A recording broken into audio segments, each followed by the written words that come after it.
Test.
Oh, Emerald Child, there's no need to be mild. You were raised to behave, but you were born to be wild. Yannick, don't panic, Fazzle's on the way. Leeway's sliding through the ranks, and he's here to stay.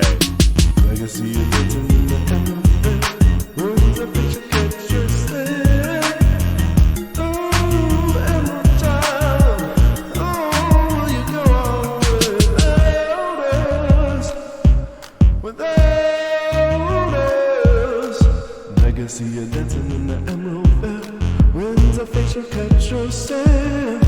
change is coming through the Nichibotsu. It's nature now, no one yet supposes. But don't fear now the threat it poses, 'cause everybody's ready for the Reign of Roses.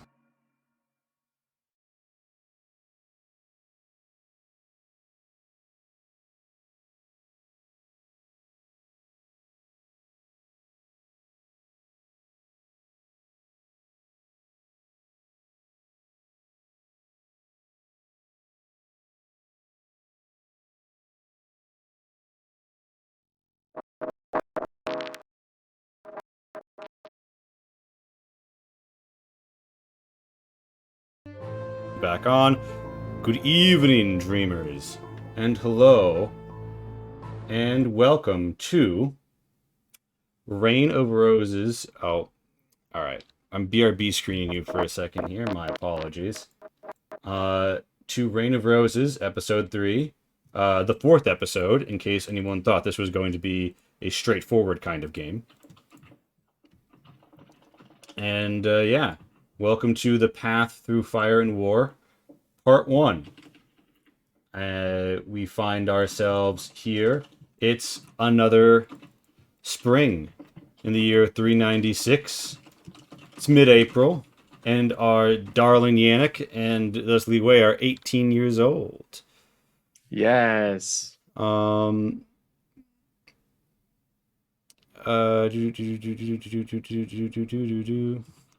And yeah, your little puppo is at your side, and I am hitting the 2 for a round. And very quickly, bam, bam, and then if I just change the player 3 name, there we go. Beautiful, Matt Lee Way. Okay, so, and then Nick's Fazzle, bam. Okay, so As soon as you get this set up completely, that's Greg when showing it's up. Yeah, no, right? 100%. Yeah, that's 100%. the way it always Yeah, goes. he's just gonna go. So here we are, Superstar, and yes, it is another day in Three Hill Keep. There is the usual clamor of life, and it's a fairly regular time. There are a few people in the keep. There's not been a formal feast or anything, but various traveling lords. As it happens, Lord Karlond Halfchief and Lord Yukishige Watano, often seen together, are here at the other table. Dinner has happened, and everyone's relaxing. Your father sits and drinks with Lady Renho Masaoki, and also some Dworkin. These are men of different customs to yours. Men from the hills and the mountains. Men often not associated with quote-unquote polite society, but who your father has a strong tradition of spending time with. And they drink and they speak of the hunting and the democracy. And so too you see Strauss von Bilden. Now, Strauss is a man who is often not seen in polite company, for though he is a noble, Baron, in fact, Strauss von Bilden, he is a tiefling, and you see by his fine curving horns, and you hear by the clopping of his hooves, he's rather tiefling. But your father invites all of his accomplished allies and friends to come and drink with him. And though Stoss is the loyal man, the sworn man of Halfchief, he spends more time with your dad, really, when it comes to other affairs. But you are with Grandpa Delricker, having some mulberries, sipping some post-dinner wine. Liwei's there, Fazl's there, everyone's there, you're having a good time. However, beyond that, you and Delricker are playing a game. It is a game played with triangles and spaces, and the objective is to have the most filled and deny the most of the map to your opponent. You are closing in on the end, Yannick, and you've got a strategy that you think is going to pull the wool out from under Grandpa. You're not quite sure if it's time to make the draw yet, but as you're contemplating, Lady Renho Masaoki walks by, sake gourd in hand, and says, Yannick, don't forget what I told you all those years ago. And she gives a nod. And the strategist chooses when to strike. And she, wanders elsewhere in the castle. It's a pretty normal day. And Yannick, you've grown up, you're 18. Your father's expected a little bit more of you. Since Daiichi was sent to the temple, you appear at more main events. You feel like you're catching up for lost time in a way. But it's pretty normal that people now see you as the heir, and you're more and more involved in the affairs of running the kingdom, or the duchy, rather. So you don't really get into the southern forests that much over the past year, but 2 years, really. But you do send people, and they return with the same story. There's an old man in the woods. No one's seen him more than twice. No one sees him on purpose, but he just kind of wanders out, and you meet him, and then he's not there anymore. You've confirmed that this man is around, and that he is a druid of some sort, because he will do things like raise and lower his staff, and suddenly someone whose cart was caught in bramble, it is as if though the roots will grow a mind of their own and recede. Is this in the southern woods? Yes, this is the southern woods. This is the man who Asado once told you, if you asked him, if you could find him and ask him, he would be... It's written right there, baby. It is. He'd become your court druid. So you're working on that. You're working on finding the court druid. But overall, it's a regular day. It's a regular day in the castle. When there is a crack of lightning, and through the southern door, you see this red haze. And outside, you see this swirling of wind. There's clouds. There's dark red clouds. Everyone stands up. Lord Halfchief in aghast and says, the red clouds. And everyone looks at Sigurd and he says, stand fast. And everyone sort of holds their position. Yannick, roll history. Leeway as well, actually. Both of y'all roll history. Ooh, all right. I'm not history today. You're not. The I'm most I'm historical. strategy. I'm more strategy today. Yeah. I'm all right. 13. Yeah. So. There was sort of a scorsel of lightning. Han Van Ham runs out to see what's going on. Two Ritters step in. He sees them, hears something quickly, and there is a blow that you know all too well from your time here at court. Say this a horn. There you go. That's better. That's a better one, anyways. Oh, attention! Introducing an Imperial courier, having appeared in our courtyard from the red swirling crowd. And two Ritters escort him to either side. They were men, and he approaches, and everyone sort of like stands and very sort of comes to one side. Dalriker doesn't give a shit and doesn't bother standing up. He kind of like side eyes. But he places his piece, and you feel like you're on the cusp. He now controls most of the board, but he's left an opening in his backfield. You don't know if he's forgotten or if he's deliberately not placed the piece. And you feel like if you take it now, you won't win, but you'll almost win. But if you hold off one more turn, victory is possible. Oh. How is everyone responding to this? Yannick, are you more focused on the Imperial Courier or the game? And Leeway, what about you? Oh my gosh. Please, Leeway. Okay, all right. I think the courier Leeway. I mean, okay, we've got the game going on, but I imagine like Leeway is still with so many important people around, just trying to like kind of assess whose butt he's got to kiss. Yeah, well, And so, yeah, you look him up and down. You can. He's important. He's got a red and black poofy cap on, and he has a Galena dusted emblem. And everyone knows Galena is the hue of the Empire because the Imperial Dragon is a Galena dragon. And you see it's got the Imperial sigil of a dragon on it. This is an Imperial courier, and he is, by the sounds of it, just arrived by magical teleportation. Not common at all. And he carries a big scroll. Thank you, Parker. By the way, you might know Stos, very cool art style, by Mouse Parker. He's carrying a big scroll he's whipping out. He walks right up to here. And Yannick, I'm guessing are you guys, you see everybody else sort of like stand, except for your father and the Dworkin. Stos stands, but father and the Dworkin don't really stand, but they do look over at him.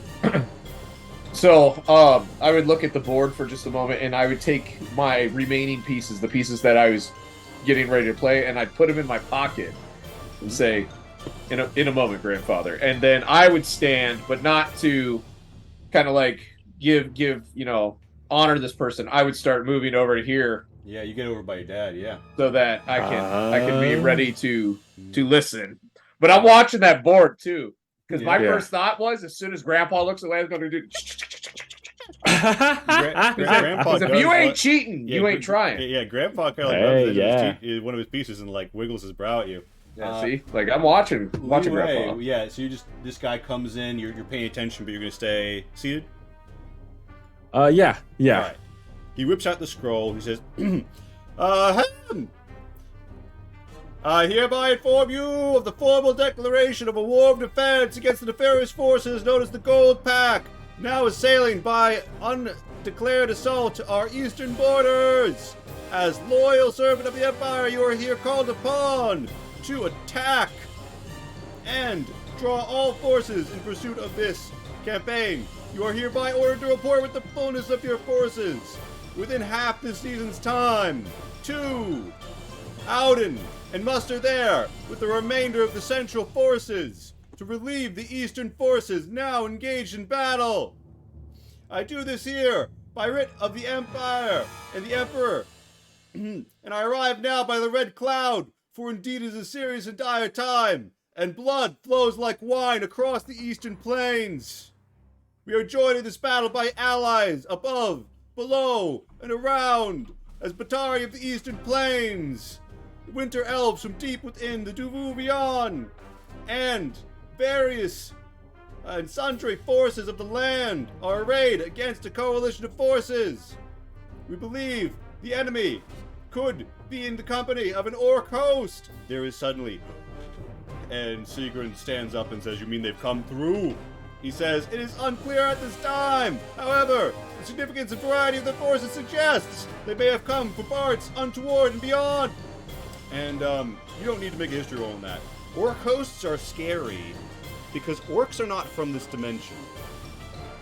Orc hosts arrive via means you probably would know more about if you passed an Arcana roll, so roll Arcana if you want to. I think you'd have looked into it.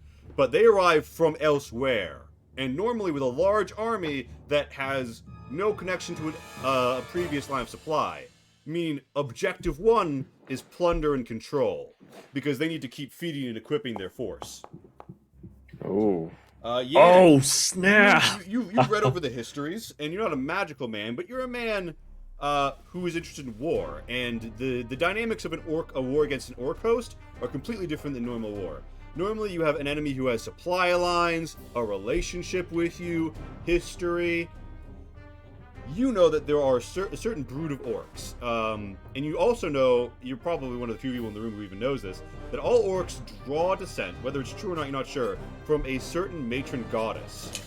A goddess of the hunt who travels beyond worlds and mates with the strongest she finds, the strongest of her prey that she hunts. Kind of like, like the Backroom Predator sequel. And the Thurges are those who have strange powers, sometimes known as magic, other times referred to as something entirely different. And they have a group known as the Mind Burners, who can do terrible things on the fields of battle and in single combat. And the Mind Burners ripped the way for the Orc host to arrive. If an Orc host is arriving, or if there are Mind Burners there who can set up a signal for other Mind Burners to reach, the enemy's forces can grow exponentially overnight. The only doctrine on the books to stop that is get the advanced force and kill them fast. A wide variety. There are lots of Kartek orcs. If you think of like a green-gray, a big, strong person, kind of like sharpened teeth orc, there are lots of them who just live on your world and in the Festland. So if there were a bunch of them, it wouldn't necessarily indicate an orc host. But this guy they said, like, of all variety of broods, that's normally a big tilt. And Sigrun says, "Very well then. On." And the herald, Han von Van Ham, runs up with a boop, boop, boop, boop of his trumpet and takes the letter, hands it over to Sigrun, and says, "Very well," as he examines it. "We shall call forth the forces." That's not what your dad sounds like. He says, "All right then. You heard him? It's war." And the Ritters are like, and Watano seems to keep it together. Half Teeth is already standing up and talking to the Ritters to the left of him and says, "Send riders. Here. Yes, tell them a full draw. There will surely be a full draw of the levy." You know that Lord Karlond Half-Teeth and the Half-Teeth traditionally hold the vanguard of the army. And he is known for his outriders, his medium cavalry, who go before. And so he's kind of I'm going to get this relationship wrong, apologies. There's like a CO-XO relationship, commander, executive officer, where your dad's in charge, but often, like, he will put implementation to Half-Teeth.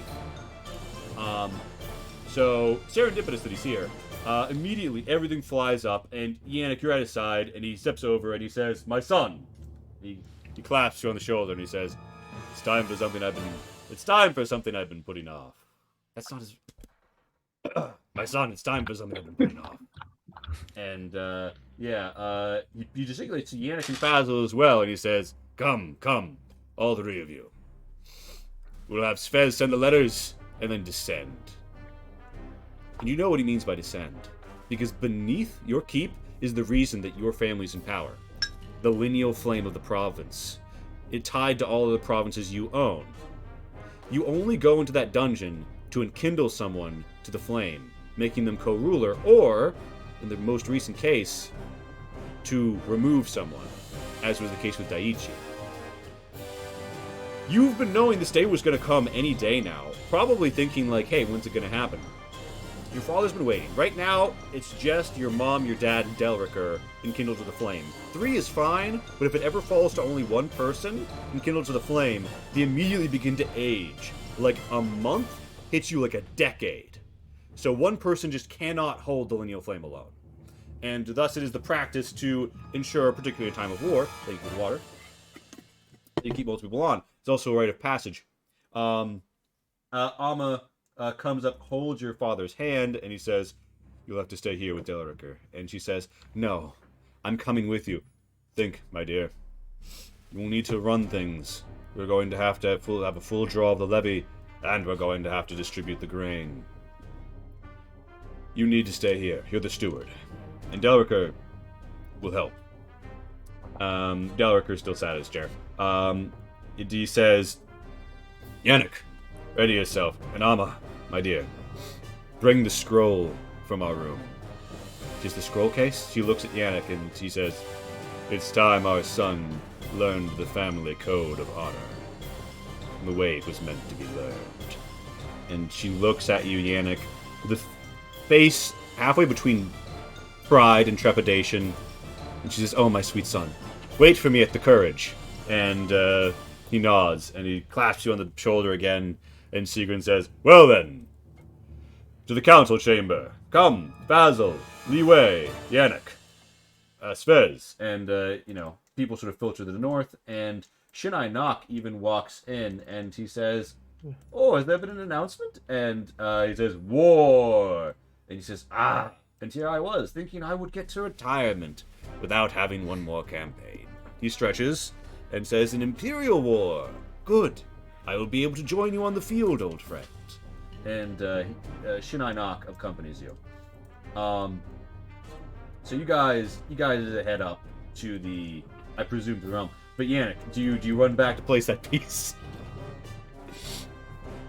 Yes, after, because it'd be grandfather's taking his turn. I'd run back, throw it down, and then take back off. All right. He chortles and he says, "A good play. And remember, Yannick, look up." And, with that, you guys head north, and you see the council chamber, by which I mean Three Hill Council Chamber has mysteriously broken its link to the... Oh, fuck. I see what happened. Fuck. Hold on. I can fix it. No, I can't. All right. So, anyway, here's the political map. So, your father comes and he says, "Svez, write the letters, and inform that we are deploying the fullness of our forces." And, so, every province gets tapped. You have Kwiat's already tapped from an earlier spring event. One strife goes down, and you guys get popping out unit after unit after unit. And here's the thing. He says to draw the full levy. That means everyone who can, hold a spear or even remotely fight is being called upon. The crop is not going to be good this year. It might not really exist. And so he distributes, to prevent further strife, 1 fertility from the granary to all 5 provinces, drained down to 3 food. Thankfully, we don't have to worry about paying them because the Empire will be footing the bill. And he gesticulates around, and you see the various forces represented by pieces. But you already have your Emerald forces. You have your Veil Blades. You have your Flathead Ashigaru, who are professional peasant soldiers. and you have some heavy ritters hard in the saddle. And yes, you even have, from Koyolda come the archers. Even their levies are archers, as the other non-heart spanners rise. You have some few peasants who could be found on the Snake Coast, but mostly, you know that Boyo Tozalva will be bringing his Yama Jaeger. And you see all of these chits fly across the board, representing the various troops. The Butai Ritter of Twin River, trained equally in the longbow and the long blade, and able to slide into the saddle quickly in combat. Hey, Mr. Lamprey. Hello, everyone. And, in Borm, you know they bring the Red Line. An elite force, well drilled. And of course, Pike brings his Pike's men. No peasants at all. But as all of this is handled, he says, enough of this. At the muster, you will see again our forces, my son. But now, you need to come with me. We descend now to the Undercroft. And you descend to the Undercroft. And, this is like a big 20, 30 foot tall storage, huge casks of wine. This is actually where they're already carting out all of the grain and other food and rice bags and sorghum. Because, this is where the castle stores are.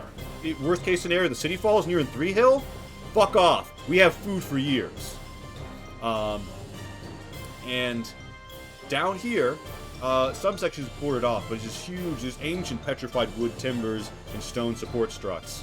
And you come to an open exit, an open entrance, and you see something. All of you. Why have I not been in the fucking round table? And you see something, all of you.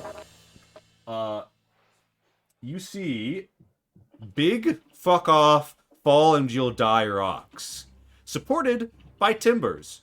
Not particularly strong looking timbers, tied to ropes. The kind of ropes that could be, pulled very hard. And we arrive here at, and we arrive now in Three Hill proper. Holy shit. I'm gonna try preloading this scene and see if that helps you guys at all. Because you're about to... Three Hill will eventually all be one stitched together map. And, this is it.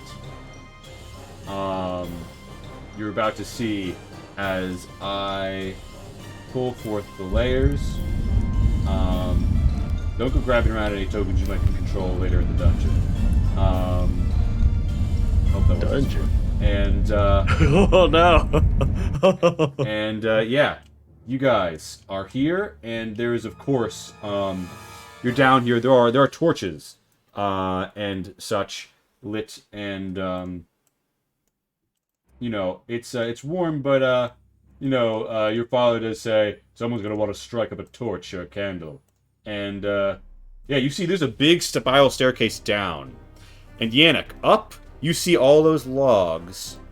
And, are your eyes, really trained up there? Are you gazing up?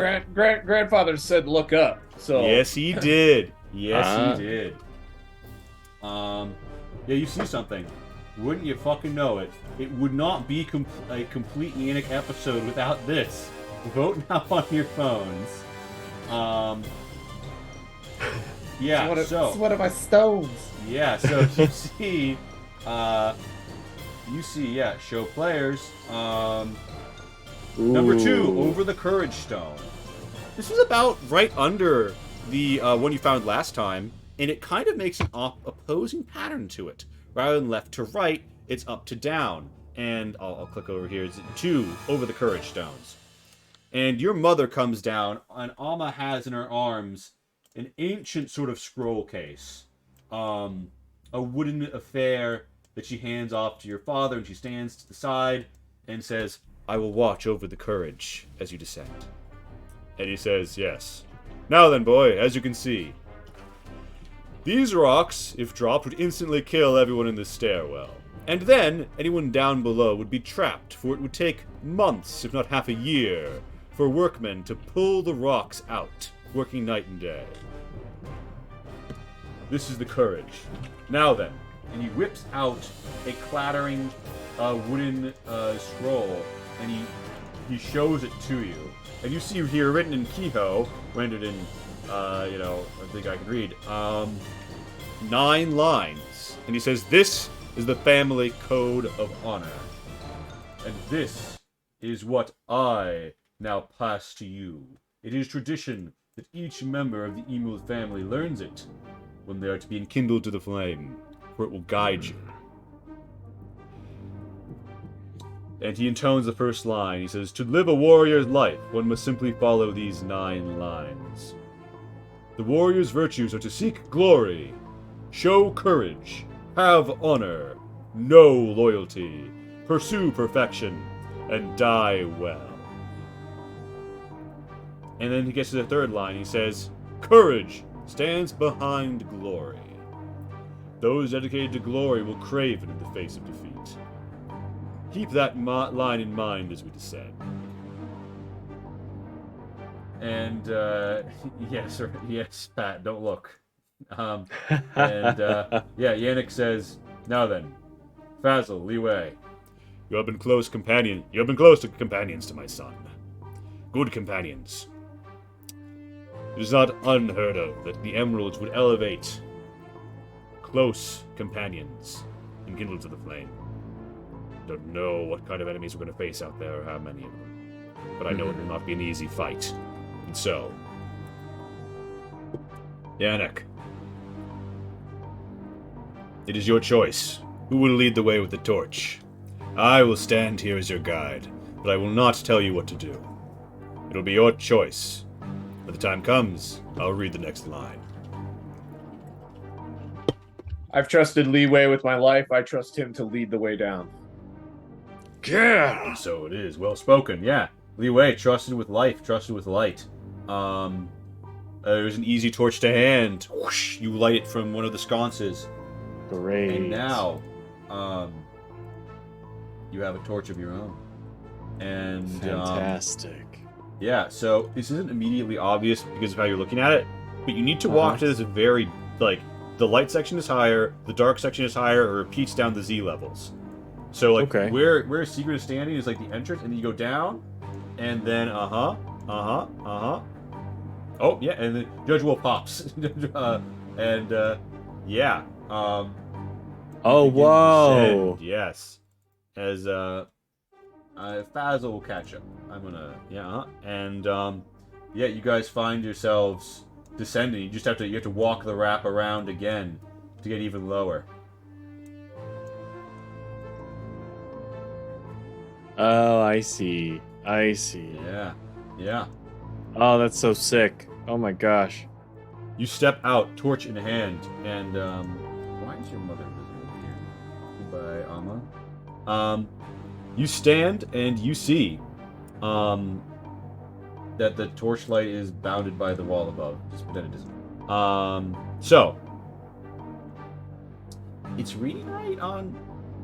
Okay. So so Yannick, you come out following Li Wei, and you see around you a massive stone carvature of what look like trees, but they're carved of stone. There's bits where they've been hacked and beaten apart. You look through all these side passages, and every time you walk by one of these, you hear. And what you hear as you come close, you are hearing, right? Hold on. Yeah, you hear that? There are these white stones, teardrops shaped, pure white gems that pulse with light. You hear a sound, a chorus, a sorrow, and you look around, and you emerged facing the north, with the south to your back. You look around, and your father just shakes the code, says, "Courage stands behind glory." And you see, to the north, south, and east, there are, it looks like, hacked down trees and pushed forward in the woods. You come in, there's endless sidings off to them as you push around. Yeah. You could roll me. Say the parts that looked hacked again. Where were they? So basically anywhere you're seeing these indents, That's what it looks like. It looks like maybe like someone's forced a path through the woods. And you can give me an insight roll or an investigate roll at your preference to kind of either of you to think about that. As you look around, your hands are going everywhere. Your father chuckles softly and says, every time I get closer to this area, the singing starts. Now, am I hearing that? Am I hearing that? In reality? Yes. Every time you get close to those, Yannick, you pass around, you see a dark thing, and you pass. It looks like it's just a flat wall to your south there, but yeah, Li Wei. Oh yeah. So Yannick disappears behind something. You said that there was northeast, and west. There was hacks, but we're looking to see that courage stands behind glory, right? Yeah, and you find yourself behind where you entered, and you walk at what looks like a flat wall. Like you look at it, it like there's no way to advance, but you advance despite that. Okay, Hey. I was about to say because it seemed like if we were going behind courage, which would be the thing that we were just standing underneath. It follows that it should be down yonder, which is totally not a Yannick word, but that's fine. Yeah, no, but you find it yonder. So he says, good Li time. Wei! Good time. You've done it in half of what it took me, Yannick. I'll give you that. I've always been good at games, Father. So he's you stick my head back out. Li Wei, this way. Yeah. Li Wei, this way. Wait. So All right. Li Wei, Yannick, you come through. And yeah, whenever you get close to those stones, you do hear that sound. You do hear that droning and almost angelic sounding sound. And do I have any idea what that might be? You've never seen anything like them before. You could ask. I don't ask right away. I would touch one though. Ooh. You touch it, you linger, and yeah, Li Wei, you get like, it looks like it's conveying, like glory in the directions that's been hacked down, but the other thing to south. And yeah, Li Wei, you and Yannick push through. You find another one to the south, and yeah, when you touch it, if you really focus on it, Yannick, you feel sad. Like not your sadness, but someone else's nostalgia. Sad song. And he says, next line. Here we are. It's a left and right. There's a right-hand path and a left-hand path. To the right, you see symbols of ambition and people being crowned and power. And to the left, you see servants and a man kneeling. And you to the see left, people who stand behind. Yeah, to the left. Oh, that's definitely. And here's the thing. So he says, so last it, courage stands behind glory. Next he says, honor stands behind courage. Those obsessed with bravery will ever seek the flame. And here we are. But also, loyalty stands behind honor. Those consumed by reputation will lose their way. Both of you, roll me a history at advantage, because I'm making a reference here that is gonna be... And to clarify, when I say left hand and right hand, I'm alluding to how your characters would see it. So right is left and left is right. My bad. Left on the field. Like I always put myself as the map. No, so. absolutely. I do too, and that's what I realized. Okay. So yeah, Yannick, you know something. There's a saying. So the right-hand man is the more powerful man, right? They're the closer, than the more favored. Right-handedness somewhat favored over left-handedness traditionally. But there's another saying, the left-hand man never holds the knife. What that means is people who are like trusted, like loyal servants, but they're not elevated to that right-hand position, often do not think to become the like a usurper. And the line that he emphasizes here is, loyalty stands behind honor. Those consumed by reputation will lose their way. And I would be just the reputation portion of it would be speaking to me that you have these individuals, who are kneeling, who are being subservient, right? That's part of Bushido anyways, right? It's the idea to serve. That is your whole purpose in life. I, as the heir, serve my people. Absolutely. And then they are there to serve the land, and the land serves us. It's a cycle. Absolutely. And so I would be moving in the direction of the kneeling folk. Yeah, and by the way, it's no longer a stone forest. And Sigrun turns to Li Wei and says, "But you never thought you'd be under Three Hill, huh? Down here, we're Yeah. probably street level with your old house. Wow, this is wild. And I'd say like Leeway probably lingers a little bit, looking in the direction of the ambition of the people in power before he follows behind. Yeah, and so Sigrun leads on, and you guys follow on. So as we're walking, I would have kind of saw that, and I'd mention, I'm like, so Lee Wick, a question: when we Yeah. met each other on the street, did you immediately think that to help an individual would be to elevate you in status? Well, Or was your helping. first concern the safety of those children that I saw you escorting out of the area? They're my friends. I didn't want them to see anything that they weren't ready for. There's just certain things that when you're of a certain age that you shouldn't have to see. So loyalty to your friends, yes? Yeah. Remember, loyalty stands behind honor. Those who consumed by reputation will lose their way. Never look the way to gain reputation. Always look to be loyal, and you will be led in the direction that you need to go. Internalizing it already. Very wise. Yeah. And so Sigrun walks forth, and you see a big round chamber. There's stones all over the walls. There's indents in the southern tip, and there is a big fuck off, like, looks like maybe a sundial of some sort. And but you also see a big carving on the wall, and your father walks over to it and says, "I will read you the next script, but then there is something I must tell you, and you will tell your children." And he says, "Perfection stands behind loyalty. Those who neglect refinement will be useless to their allies." And you see on top of the sundial, there's this orange-yellow metal thing with two handles. And between the two handles is a sword. And I have this modeled on the map if you look at it.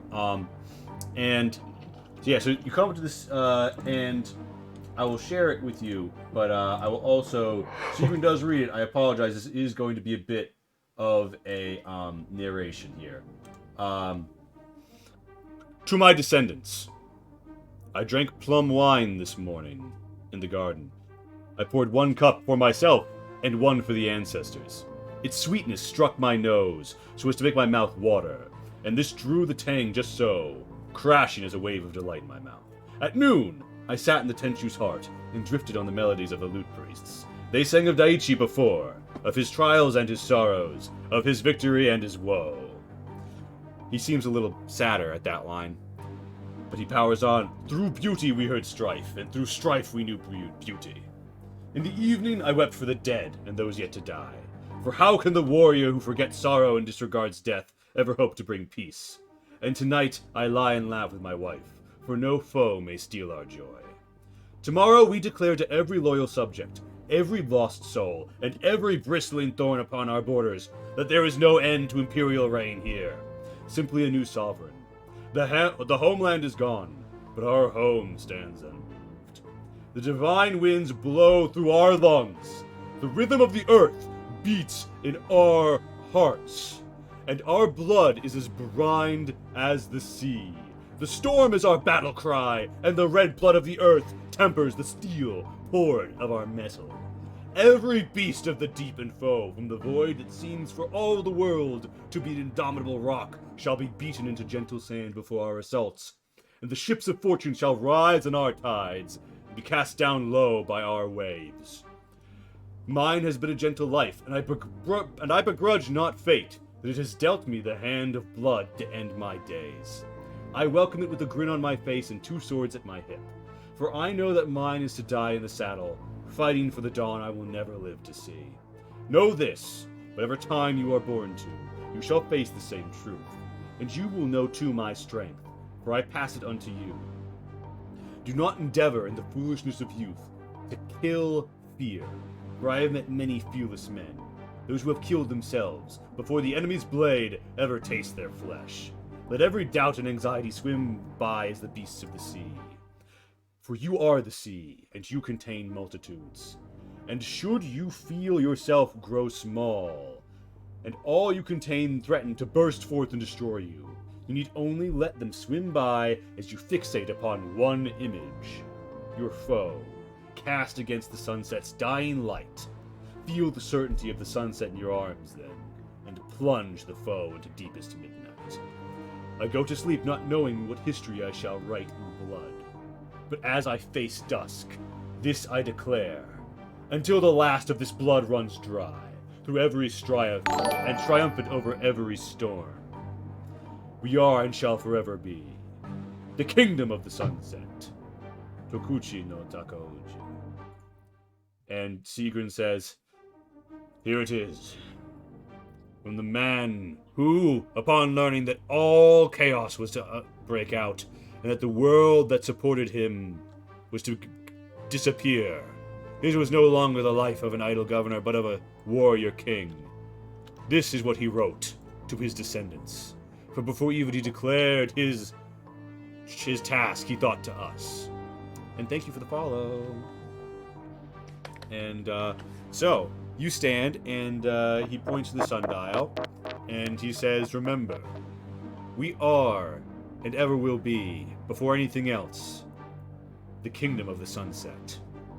And he points to the dial, and you see on the dial a little symbol, and he says, Li Wei, the orange light reflects hard off of the metal. If you would dim it. Oh yes. And then I'll just kind of cover it, I guess, with my coat a little bit. Yeah, and you dim it, and this is literally Lee being like, oh, this doesn't read that well to the players right now. Hold on. Okay. There's a light embedded above. So I don't know if this is very legible, but if you zoom in, you see those there are symbols on the right. Okay, I am going to use how we're seeing this as players. To the right, dawn. Okay. To the up, there is noon. To the left, there is the dusk. And right now it's pointed over dusk. And like right before sunset. And then there is midnight. And you see the sundial is fashioned with blue stones and everything, like a miniature version of the Emerald Vale. And you even see a Tenchu tower, long since fallen and replaced, on Three Hill. And what stands to this day, where your brother now resides, the mirror temple that doubles as a lighthouse on the southeastern edge of the city. And, your father says, now then, know this. This is the lock. This is what you will manipulate. Grasp it with 2 hands, fearlessly with the blade to your chest. And you must enter 3 times. And he doesn't say anything, but he looks meaningfully at the fact that it's resting at just before dusk.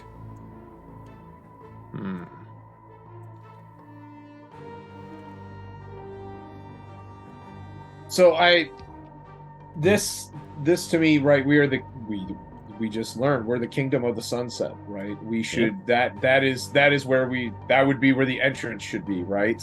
I mean, this is, and the sword is already there. I was just sorry. I was just getting some text from my wife. Apparently, one of my kids just vomited everywhere. So I was just kind of like I was in and out, seeing if I needed a bolt or not. We're good, but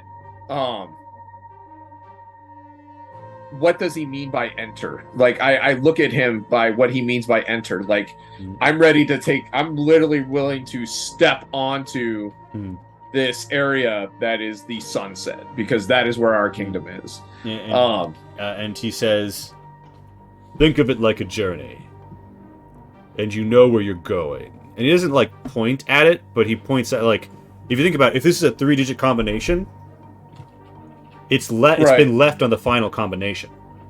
Right. So right before sunset is actually the end point. And he gesticulates and he says, there are 2 other times. You will need to grasp it and spin it. And by the way, click on that and mouse wheel and hold shift. Yeah, and control. Whoa! Oh, that's sick.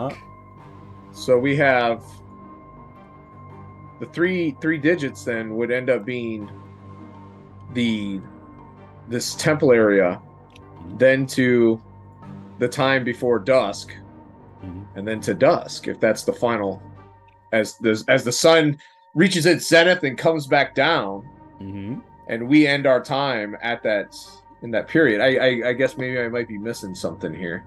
No, so you insert it, and you go as you're stepping around to move it, and yeah, you manipulate the dial, and yeah, you go and morning, and you get and seeing kind of grimaces right before you insert it, and it goes, and then there's an air blast that seems to come out of the dial. You guys go by it, and he says, "Close. You're only missing one, and only by a hair." And find the certainty of the sunset in your arms, then, and plunge the foe into the deepest midnight. So I think I started too early on in the day. I think I should be taking it into from our kingdom, the sunset, into midnight.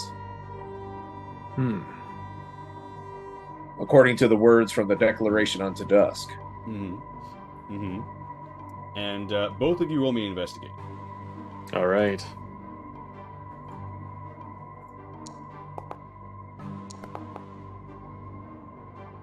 All right. Yannick, you're right that midnight comes into it. You start at sunset. You go to midnight, and then you grind back around to dusk. Because on your journey, you plunge the enemy into darkness, or so you would guess. That's what I would do then. So I would start at sunset and move it to. So let's see here. Whoop, that's me. I'm rotating B. So I start at sunsets. So sunsets over here. I plunge. Oh, sorry. Is that good? I know this is a confusing sundial. Yep. I would. So this is sunsets. This is up here was. That's noon. Got That's it. noon, and this is midnight. Into midnight.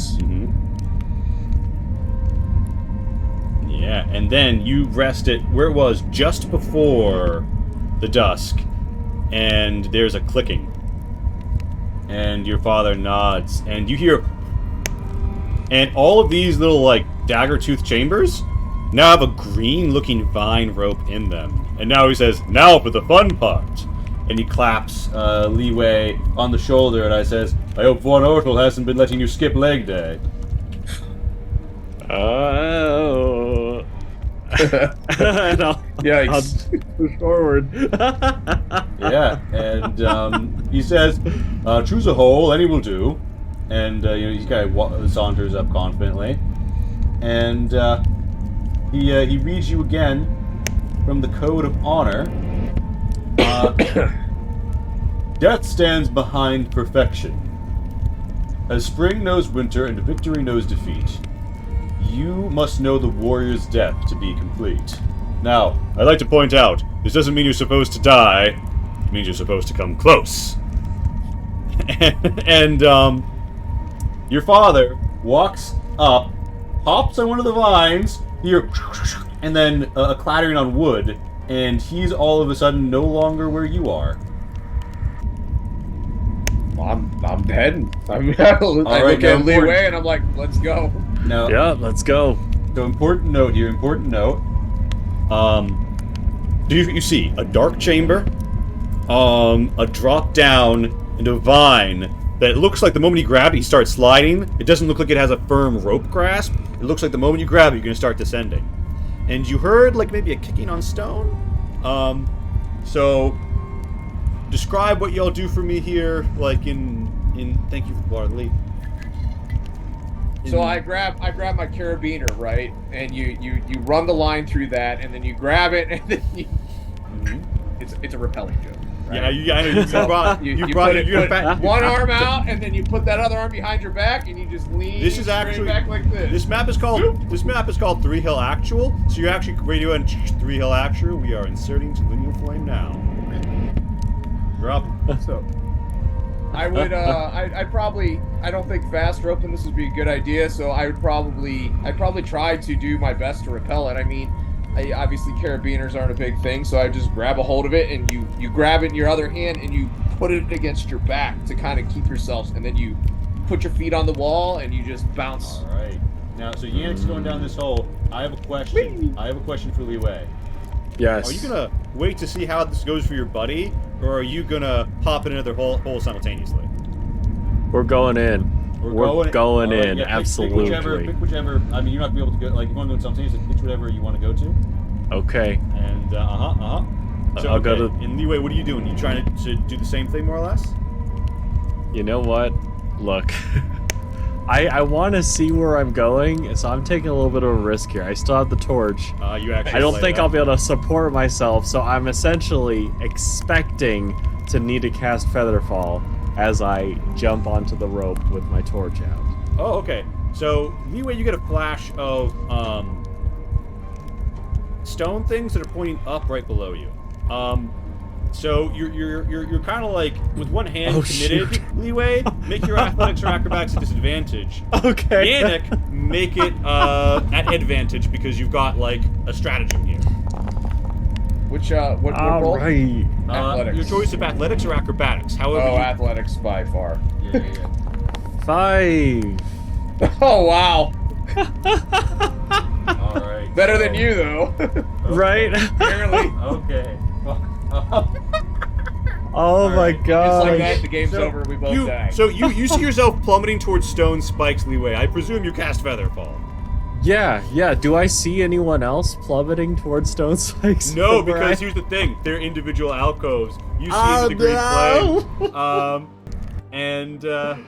Yeah, Yannick, you're doing good, but as you fall 30 feet, you're going down, but you're descending too quickly. You realize the darkness coming up at you. There's stone spikes in a hole right below you, and you're descending along the wall. You're gonna go right down into them, and you need to push off. Because you look back and the green flame is coming from the side. Because the only landing is to your northeast now. I push off hard. I just like, yikes! Alright, so, here's the thing. You know where this isn't where you die, so re-roll one of those d20. Just make one athletics. Oh, snap. Oh my gosh. Ooh, There we go. Alright, yeah, you better. get Okay, good. So, plus 5, 20. ugly 20, yep. Yeah, you do an amazing flip twist, hop out, 3-point hero landing. Li Wei kind of casually floats. Sigurd looks at both of these. Like, I just look at him, I shake my head, I'm like, that's cheating. yeah, and you see a thing you've only heard described. The lineal flame, a green glowing vortex, and in it, you see faces. The faces of many men and women, and other individuals who wear all sorts of garb from across many periods. They stand above you always, casting as if though a 3D film, as if though James Cameron has cast them about you through your gaze. And you feel the totality of this moment. And Yannick and Li Wei, you're here. And Bowser's catched up and he says, alright then, both of you at the ready. Might as well plunge in together. And here's Into the the last faces? lines. He whips out the scroll and he says, death stands behind perfection. Oh, we've read that part. To die well, simply clutch your weapon in your hand and let the enemy know fear. And he stands beside beaming. And you see there's a spark, green fire kind of lassos around him as he looks at you and says, well then.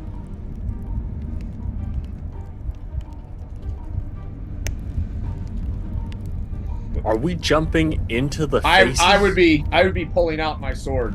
Yeah, sword out, yeah. And he says, good thinking. Whew. but that's not what you're here to clutch. A ruler's realm is his weapon, and he points to the fire. Ah, interesting. Shink. And so I would just go and Yeah.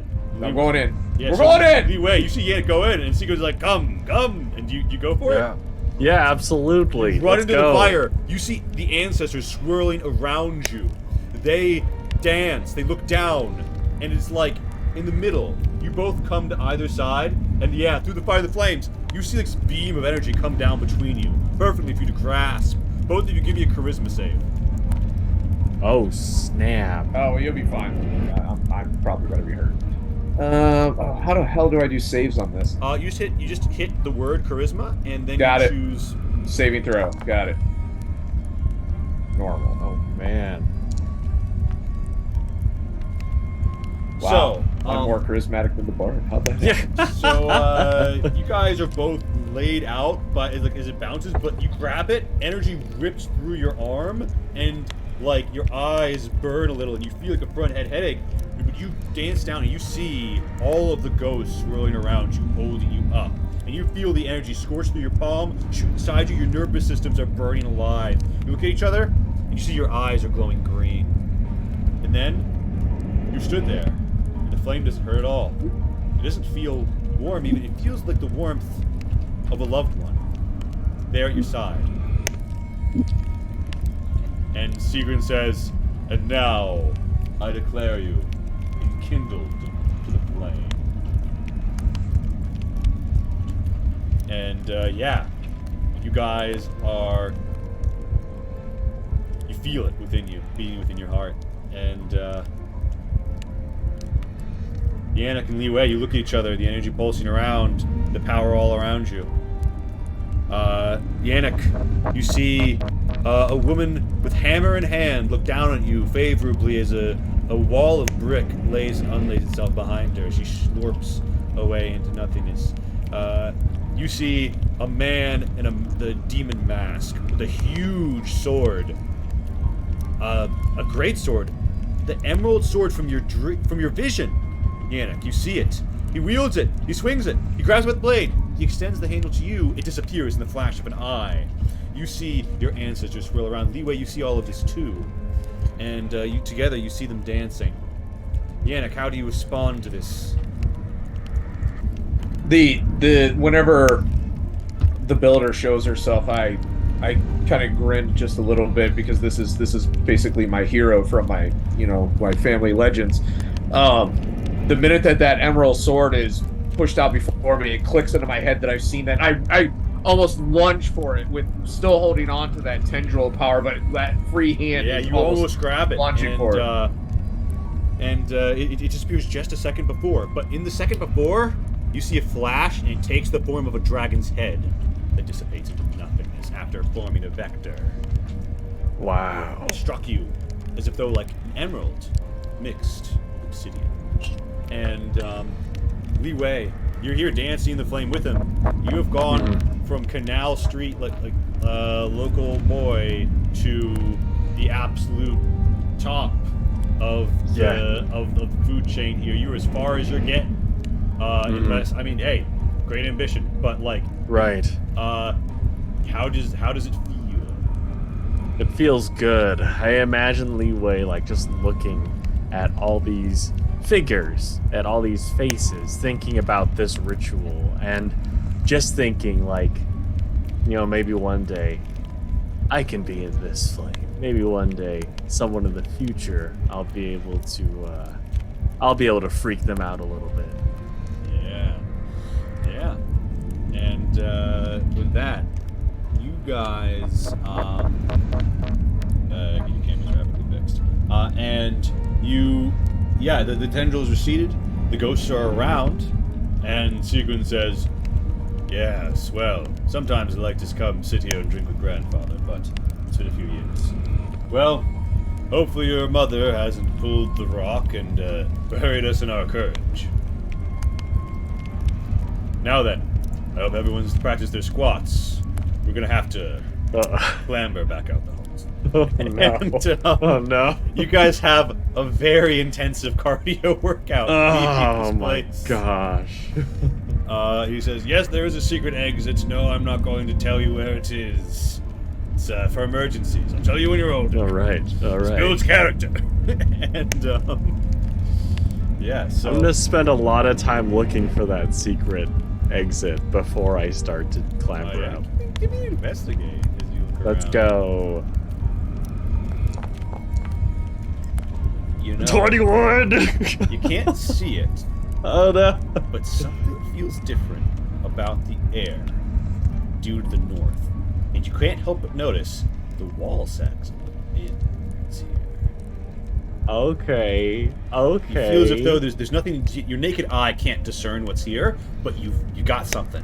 You got something. So, you know, Leeway is hanging back and checking out the walls as your dad's Yeah. climbing out. Yannick, are you hanging back too? Or you heading out? I walk up and I grab one of the vines and I kind of look back at him and give him one of these like. Yeah, I'll What are you catch up. Don't worry, I'll catch up. I just need a little breather, you know. I've never been down here before. A little breather. This is literally like the entire soul of the empire. Come on, this. I know. Let's go. I want to take it in. I want to take it in, drink it in, you know. Hey, remember, loyalty stands behind honor. Okay. Yeah.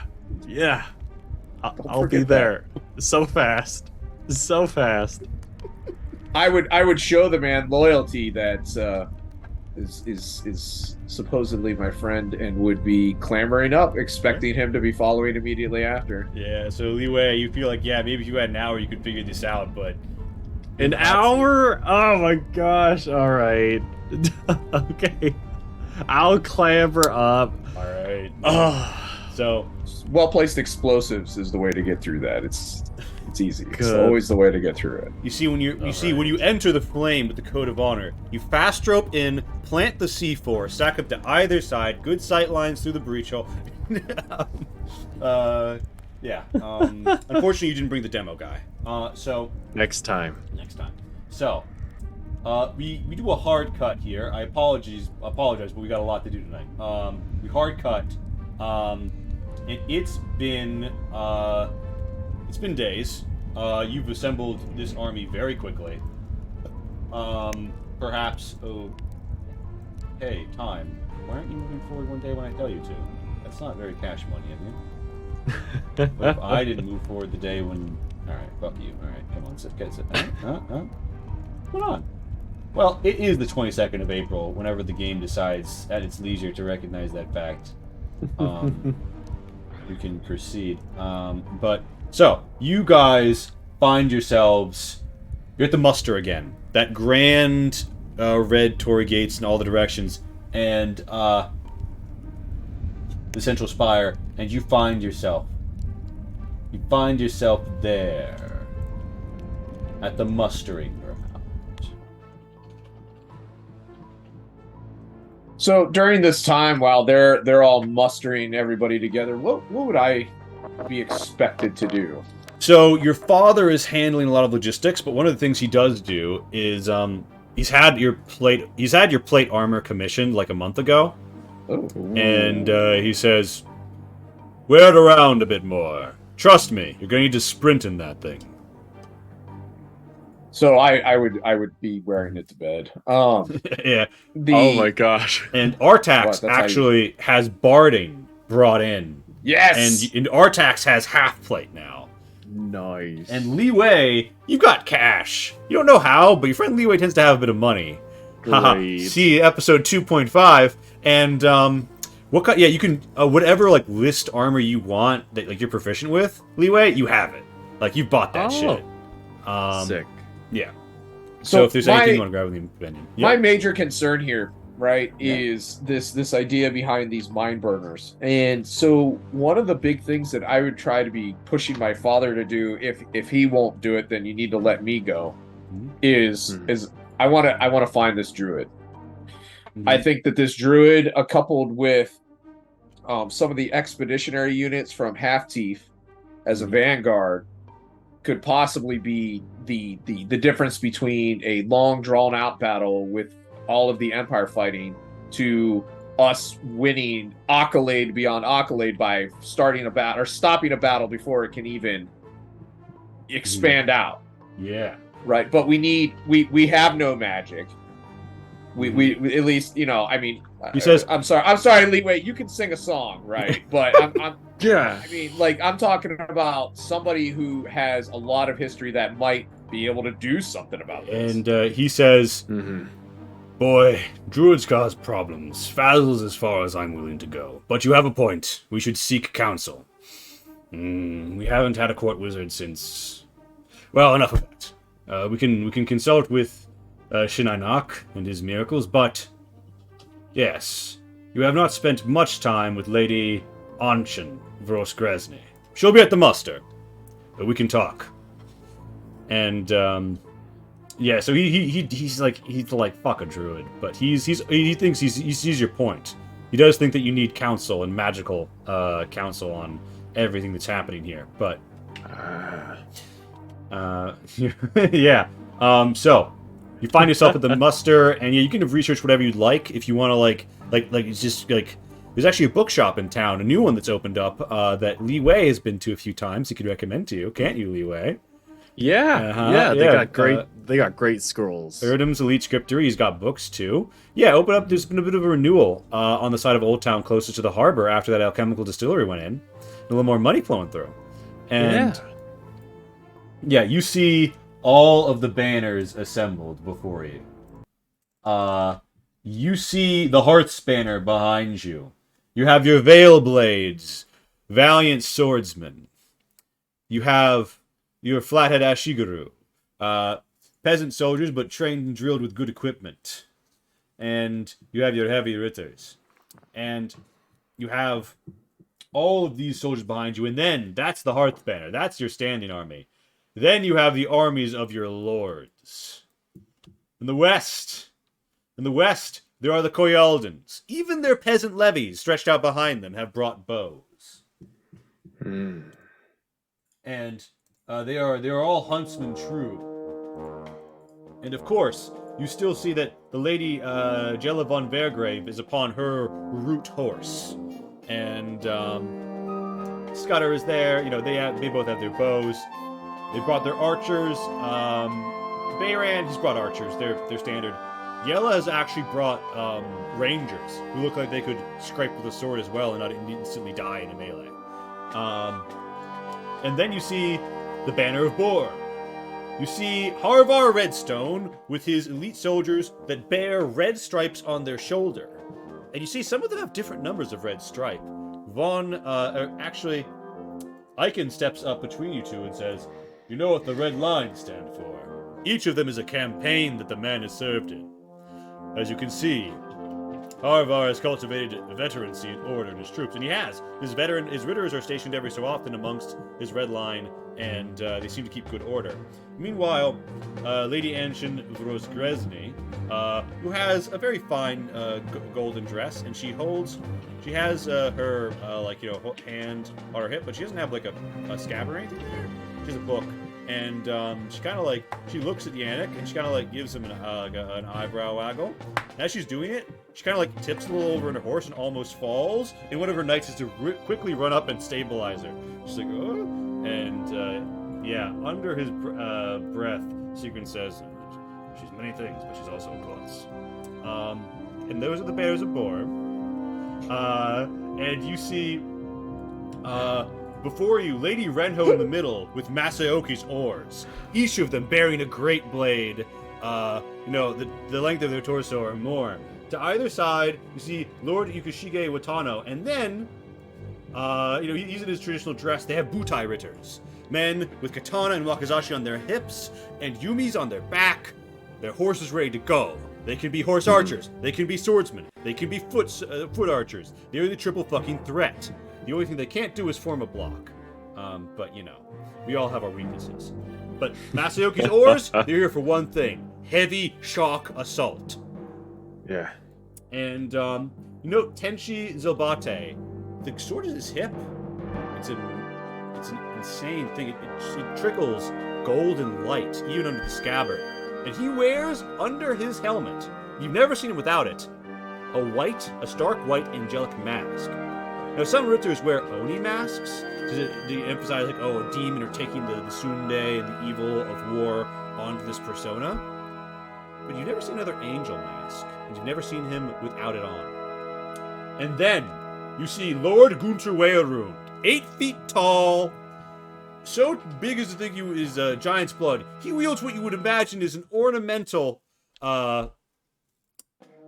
mace with spikes all over it. This morning, his family's weapon, Nightfall. Beside him is, of course, Lord Halfteeth, with a brilliant rapier, Wolffang, at his hip. Beyond that, the Lady Ida Bao has a katana at her hip and a very fine bow over her shoulder. And Lord Johann Pike, he looks very stolid and says, my liege, we've brought all our forces. And you see, he doesn't have peasant levies. He has his veteran ritters, and as far as it goes back, he has pikemen. Because Pike's men, even his peasants, have been trained and drilled and equipped with the pike. Yes. And beyond that, the sole banner of the Snake Coast, Boya Zidane Torslav. Behind him are his Yama-Jaeger, with his two-handed axe Bardishes, and their javelins. Like you, they fight with throwing weapons. He has some piddling few peasants behind him. Like Borm, he doesn't bring many of the regular levies. Few lands there can sustain farms, mostly along the coast. And up into the hinterland, you have the huntsmen and the warriors, and those are the Yama-Jaeger, the mountain hunters. Torslav rides forth and says, my liege, I bring to you many chests of gold for our expenses, and the loyalty of my strongest troops. And he sort of bows, and Sigurd says, very good. Gunter steps up with each. What did you describe the Yama-Jaeger as? Sorry. Mountain hunter, literally. Yama, Okay. mountain, Jaeger, hunter. Yeah, Jaegers.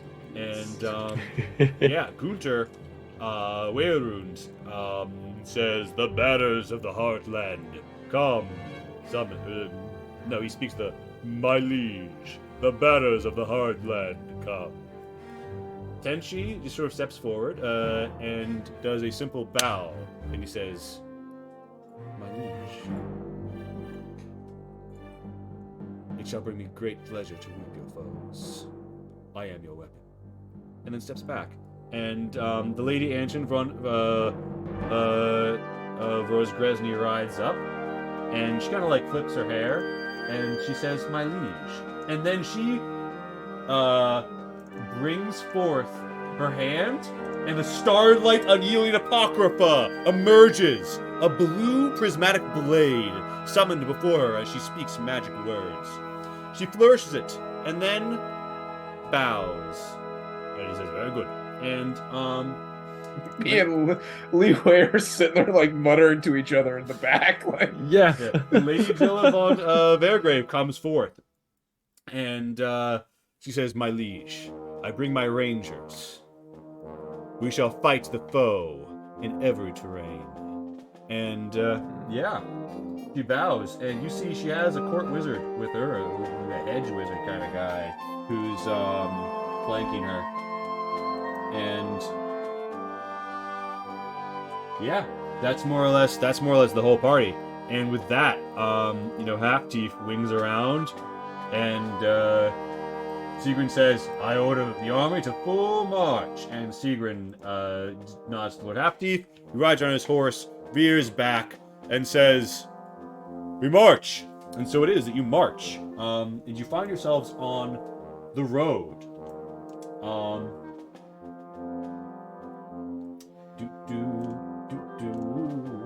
And yeah, I do not own any tokens with vision on the scene. Don't worry about that fact. Allow me to quickly expunge your ability to see the past, though, because I wouldn't want that. Yannick only sees his future. It's bright. Leeway as well. Climb through the ranks and is here to stay. Artax riding. So, you guys ride in the column. There are many, like soldiers here, and you guys pass by. Yannick, if you wanted to, you could consult with. You know that Lady Jella von Vergrave has a court wizard. You know that Shin Einok is here. He's old, and he actually has to be carried in a litter. And you know that also you have Anshen. And, I mean, she fucking, rather than have a sword in her hip, she summons a blue apocryphal whatever with her words. I mean, you figure she knows something. Well, I mean, that's an easy choice, right? We're talking about a vanguard going forth. We don't want old man in a litter. I don't like old Vergrave anyways, right? Me and my homie already figured that one out. So, and the other one already gave me the eyebrows, and she's gonna be the future mother of my children anyway. So I should I would go consult with her. So, Yeah. So Liwei and Yannick, one day pitching tent very early on. She sees you, she stands up and she's like, "Oh, it's great to see you." She gesticulates with a quill and she like accidentally fumbles and it's the ground. She's like, "Oop." And then like her squire picks it up and she's like, "Well, my liege, how can I help you?" I couldn't help but notice. First off, I couldn't help but notice you. But whenever you came before my father, you wielded it looked to be magic. Is this some skill that you have? It is. My court wizard was sadly unable to join me for campaign, but I have some skill myself, yes. And have you ever been on campaign before? Oh, of course. And she says, I was actually very young, but my mother brought me to the battle, must have been 13 years ago now. The slaughter of the Scourge. When your father drove the enemy into the sea, yes. It was a brutal thing. I watched the Zilbate. A shame about Tenchi's mother. But she died doing what she loved, cutting down our liege's enemies and sinking a Scordian ship. So, if I might be so just forward, what skills do you have? Your court wizard couldn't come, so what abilities do you have? She says, "Look at my hand." And Liwei, you have a streetwise sensation something might be about to happen. Oh yeah, let's go. Do you avert your gaze? Do you try to cover your eyes? Do you let it happen? I'm gonna be watching Prince Yannick because I want to see his reaction. So a light flashes, and suddenly it's like you're seeing triple. And she walks right up, and she kind of like puts out her hand like she's about to bitch slap you. And you realize like if you tried to stop her, you would have been hard pressed while under its effects, Yannick. And she did something. She whispered something like a light flew, and she says, "As you can see, I know a thing or two about both conjuration and illusion. I am one who has studied the ways of the outer sphere as well. I know the trick of the light. I can bring down the shields of light. And I can bring down the beams of the stars. I have taken great study of them. I hear there might even be an Ore Coast. I'd be fascinated to discuss with the prisoner the stars they've seen." So when she splits into three, right? I kind of like obviously you say I'm underneath effect, right? And I'm kind of looking at them like, and I thought my day couldn't get any better as I'm looking at all three of them. Right? She chortles and says, "Ah, my liege to be. Ah, no, my liege in truth, you're enkindled now. Congratulations. And you as well, Liwei. I hear good things about friends. I know someone who, does contract work with the scroll shop. They say you're a big patron." Oh yeah, you know, when you want to learn stuff, you gotta read, right? It's always handy to have one with such skills at your side, sire, she says, looking to Liwei. And, Liwei has saved my life more than once, and I am always happy to have him at my side. It is good to have such servants. And friends. And equals, now that you are elevated. And she says, catching her verbal fumble of calling Liwei a servant to his face. And yeah, minion. Yeah, my baggage calls. She says, "So of course. What would you like to consult upon?" When the messenger arrived, I remembered something that I had read about things called the Mind Burners. Have you heard of such things? Yes, they are Thurgs. They're the third brood of orc, and they have powers which are sometimes described as magic and other times described as a preternatural ability. Sometimes likened to the Vazir's Knot. I'm given to understand you might have come face to face with one. She grins. Everyone knows there's a fucking Vazir mounted over the throne, you know. And I just kind of do one of those, like. All this Of to course. say, my abilities to counter and understand magic won't fully apply, but I do know that they travel by ripping the way, as it's called. I've also looked into it. My court wizard also did research on it, and I compiled his notes before I left. She kind of points to like a tray, and she has a pretty nice gold and red tent with little drawers inside of it that she wagons behind her on the campaign trail, and. Oh no! I just saw ripping the way. And so she presents you with the notes, and she says, based on my astrological readings, and the delay of information reaching us, and the declaration of war, and my best scout and spy reports on all relevant information, they should only have a small contingent of orcs at the moment, although they probably form an elite core of the force, who are from beyond. Most of them have come from the Festland or the lands to the east.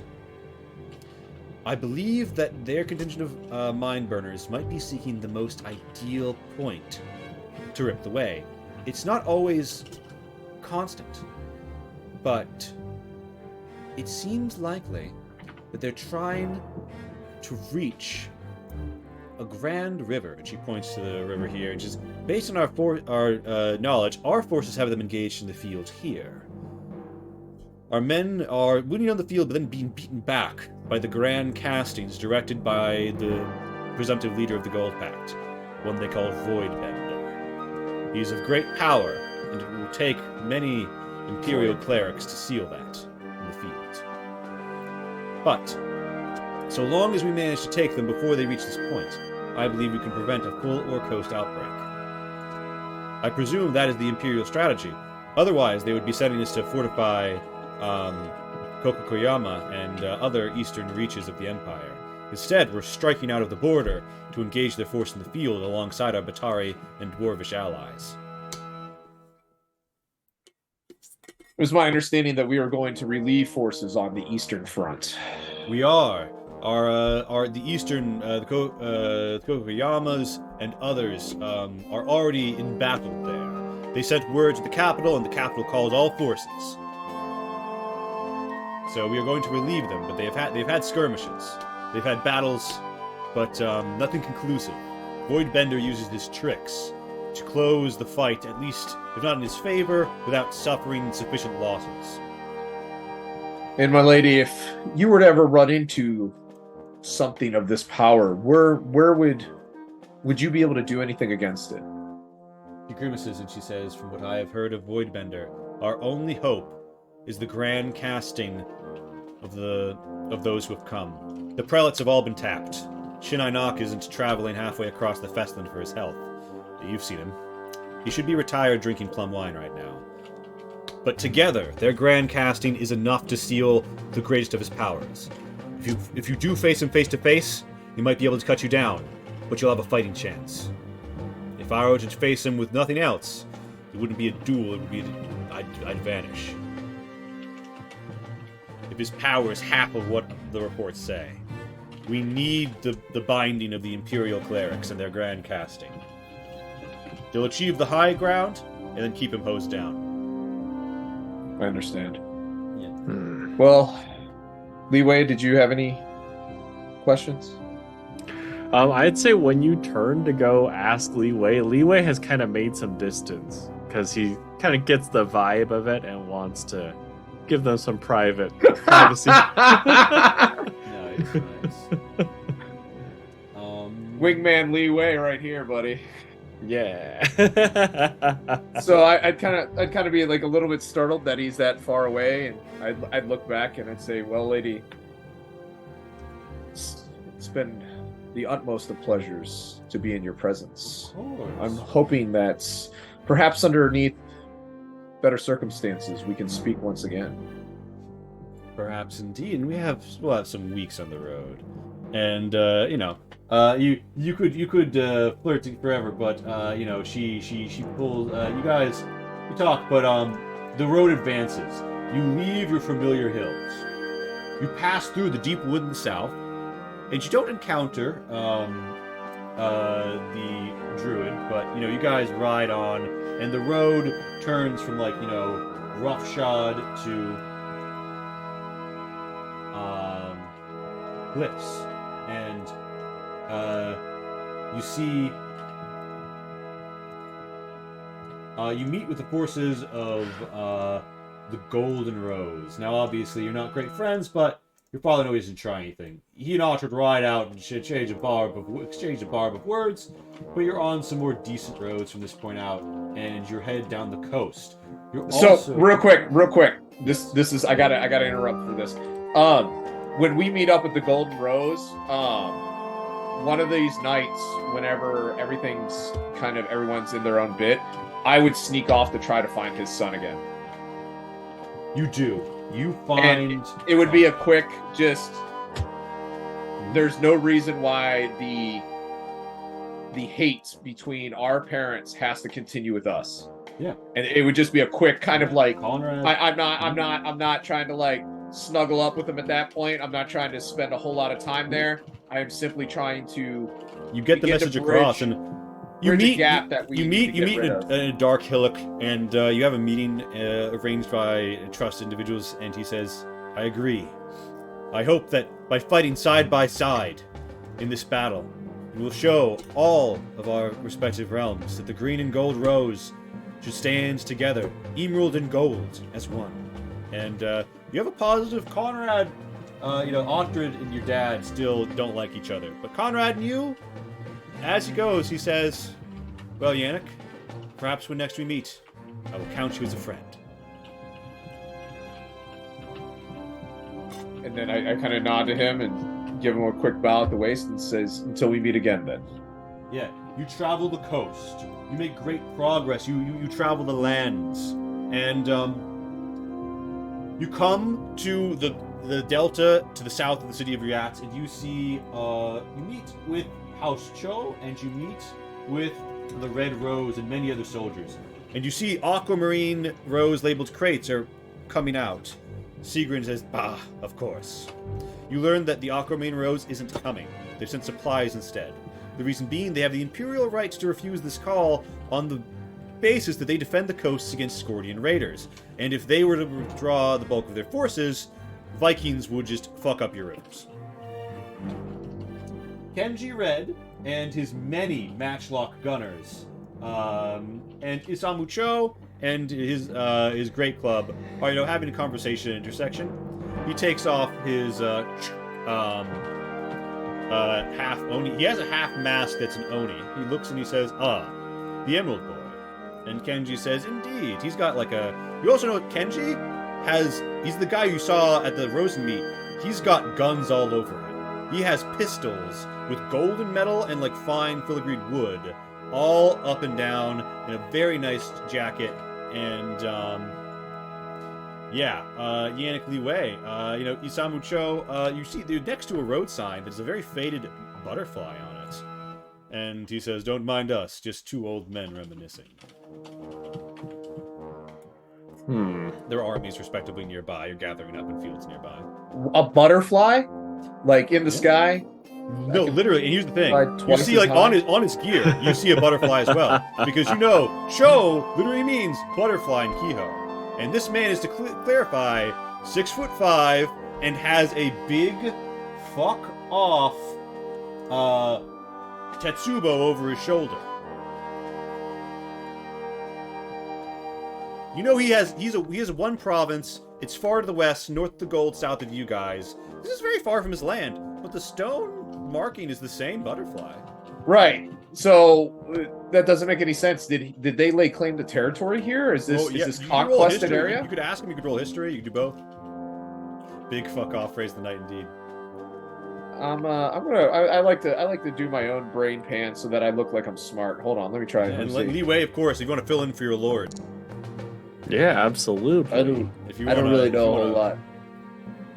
It's a great heft of heavy metal. Yeah, there you go, buddy. Way to be. Yeah, Li Wei, you recognize it. You read, because you were looking up the roses. You know that they stem from the time of the Rose and Hammer, who put down a rebellion in Rosa Bay. House Cho was trying to secede from the Empire, and they used to control about a third of Rosa Bay. Oh. Today, okay. they're a shadow of their former glory and control just one province. I see. I see. Okay. Yeah, I'd whisper that over to Yannick. And I don't know. Do I get the vibe that maybe they might feel a little resentful that they're a shadow of their I former mean, it was glory? hundreds of years ago. You could roll an insight. Oh, okay. Let's go. Oh, this is the part about being young that sucks. Oh. Actually, you don't get the sense at all. What you get the sense from Isamu Cho, Oh. he's there. So, like, Kenji Red is, like, world-weary but smiley. Isamu Cho, probably like 20 years his junior, 30 years his junior even. He's done. He is Oh. there. He's got his club. He's ready for anything. Mhm. Maybe in the sense that he's always spry and he just has a dour face. Maybe in the sense that, like, he's one of those fearless men who've already killed part of themselves, that you heard about from the stone. He doesn't, like, you look like if he had, you think he has this face when he's staring down the enemy. And when he's chilling in his house. And is he and Wow. just resting fearless face the entire Resting face, yeah. Although he comes up, he does seem a little interested in Yannick, and he says, "How fare my northern neighbors on the far side of the Walda?" Farewell, looking forward to this campaign. Well, I look forward to its conclusion. With any luck, the enemy will. And Kenji coughs, takes a little bit for his pipe, and says, "Walk straight into my men's shot." Well said. Samusho says yes. But more than likely, we'll have to clash with them on the field. And, Isamu, you get the sense, world-weary guy. I'm having to kick us past this encounter, I'm sorry. But world-weary, he's world-weary, Kenji world-weary, but affable about it. Okay. You guys gather on, and you see the Batari Strland as you get onto nice Imperial roads. They are horse archers who speak a dialect of Yongtu. And they are having a big argument with other Batari who are not from within the Empire. As you guys pass on to the Imperial Heartland, you're beyond Rosa Bay even now. And Li Wei, you understand the language, and it's two guys sort of having a bit of a tiff about gifts or something. Gifts? Yeah, gifts. Okay. It's pronounced GIF. Gifts. Yeah, Li Wei roll history with advantage, Okay. and Yannick, you just roll history straight up. Okay, I'm gonna do this roll, then I gotta step out really quick. All good. This is a Li Wei moment anyway. You're good.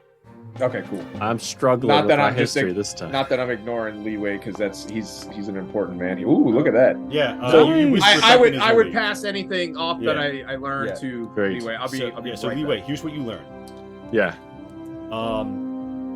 So these two, which I have art for the Batari, but it's on my desktop and at the computer, so just use your imagination. So one guy is like more metal on his armor, but he's in the horse, he's in the saddle, he's got the traditional stuff. And Yannick says that this guy's from Batari Strland, from the Batari Jinkal, a time thousands of years ago when Batari nomadic nations moved into the Vestland, and they're now like a full province of the Empire, and they're part of the Empire. These other Batari are the Eastern allies who've come freshly from the plains. And you know that there's a gift-giving custom. You have to be sure that the gift is reciprocal to what's given. And it seems like they're having some sort of dick-waggling about it and, like, trying to say, like, oh, you don't respect us. And their dialects are a little different. You think there's been a misunderstanding? Because the Batari of the Eastern Plains is more like Yongtu. It is, I mean, they're under Yongtu as a language, right? But it's more distinctively like that. And the Batari Strland has been influenced through, over 1,000 years being in the heart of the Festland. Right? They use some different words. They use und for and, that sort of thing. And it seems like there's an opportunity for some diplomacy. You can't help but notice they have big chests of gold and all sorts of other stuff around. They look wealthy. They look Yeah. wealthy. Yeah. I mean, in this case, I'd like to jump in Yong too, and Yeah. communicate like, so I think this is just like, it doesn't look like you two are from the same area. I think it's just a little bit of friction as far as communication is concerned. Everyone looks over and they look up and down, and a woman says, "This one speaks well," and Batari Thank you. Stalander says, "Indeed, but who are you? I see you bear the emerald cloth." Yes, I am Li Wei, the most trusted bodyguard of Prince Yannick. A bodyguard has come to mediate. Perhaps he keeps peace Yes. with his words. I look over you, Yes. and do you have your instrument out? Yeah, I have my flute. Like, I imagine that I always have it on hand, just in case. You know, you never know when inspiration might strike, and you want Yeah, and they to see play it, a and couple what- notes. Oh, do you whip it out and play it? Oh, No, okay. only They if see the it. situation. Someone calls. looks at it and says, "Ah, an instrument.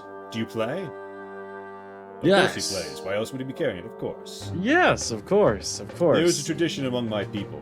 All misunderstandings are dispelled by song. Oh. If you would give me a song and end this dispute, I would, of course, reciprocate. I would love to. I would love to. And in this moment, you know what?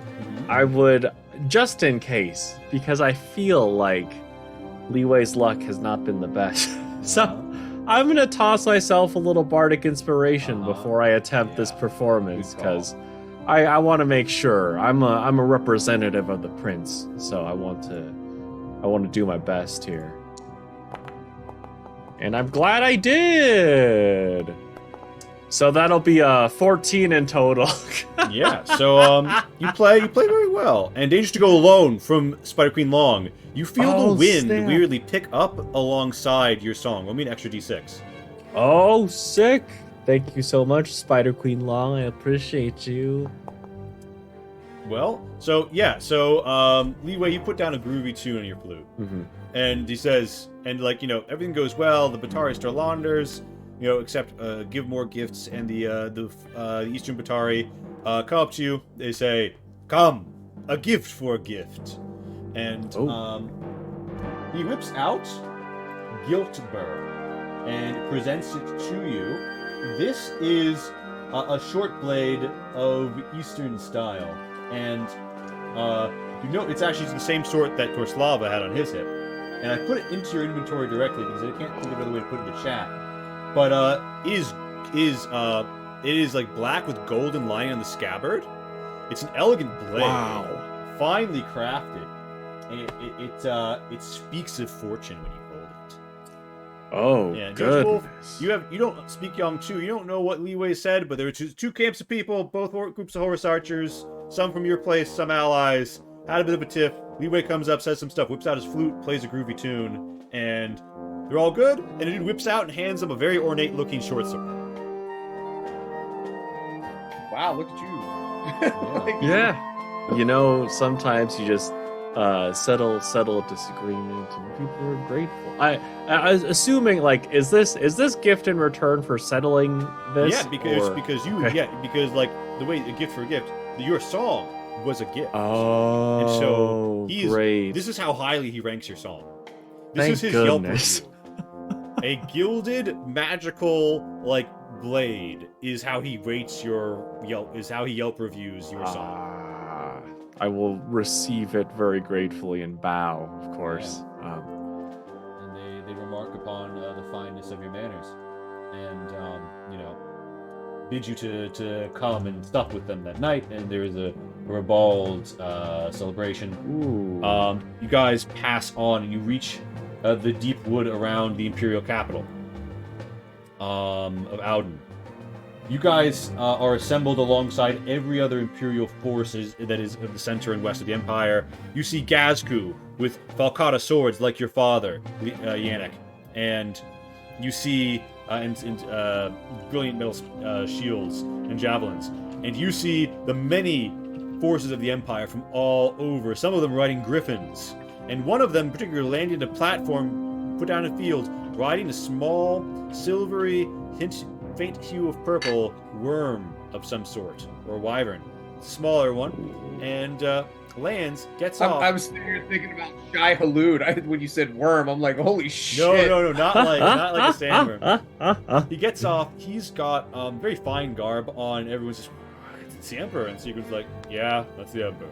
Your dad doesn't say anything treasonous, but he's not impressed. Next to him on the platform, you see a woman with sunburst tattoos all over her face, golden like skin, a summer elf. And she stands as a phalanx of people all around her, very well armed. And Von Ortel says, that is the strategist. They call her the next Imperial Dragon.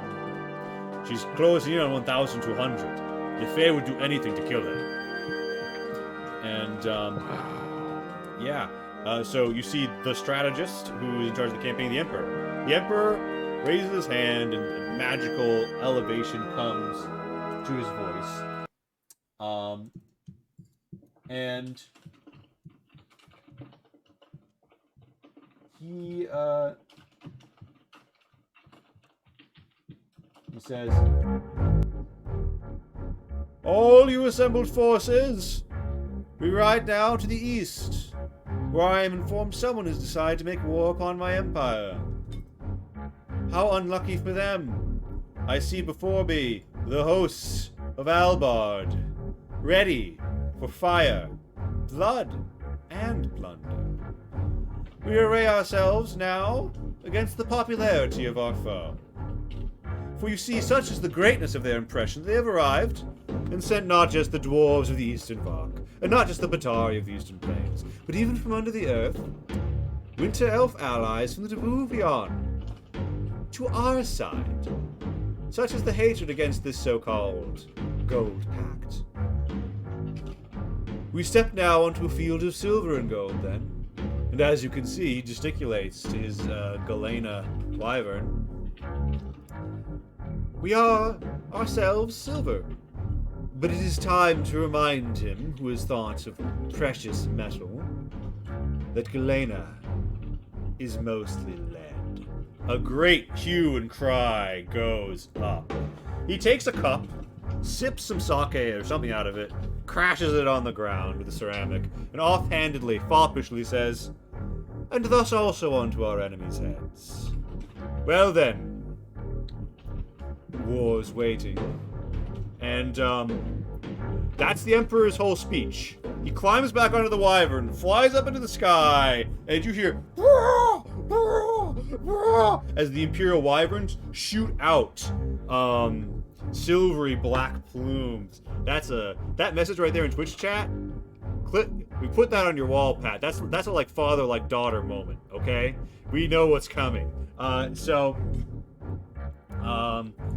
The forces are marshaled, you run out, and eventually you find yourselves over Hill and Dale on the Eastern Plains. And you guys are in the war camp, and you're there with Sigrun. And he's got Half-Teeth with him. And you meet the Imperial commander who's in charge of your segment of the line. You also meet some winter elves who are chilling. And some dwarves who have also come to chill. And Octred is there, and Kenji is there, Isamu is there, everyone's there. I think you take my meaning. Everyone's there. Yeah. And you gaze upon Timbo the Wizard, thank you for the raid! You see Commander Kamaria Shufu, a Zarakanosi woman. She's there in her full plate armor, arrayed with fine jewelry, and a nice fur under her armor to keep her warm on the plains. Fur is in fashion in the Imperial Corps, although you noted the Emperor didn't wear any.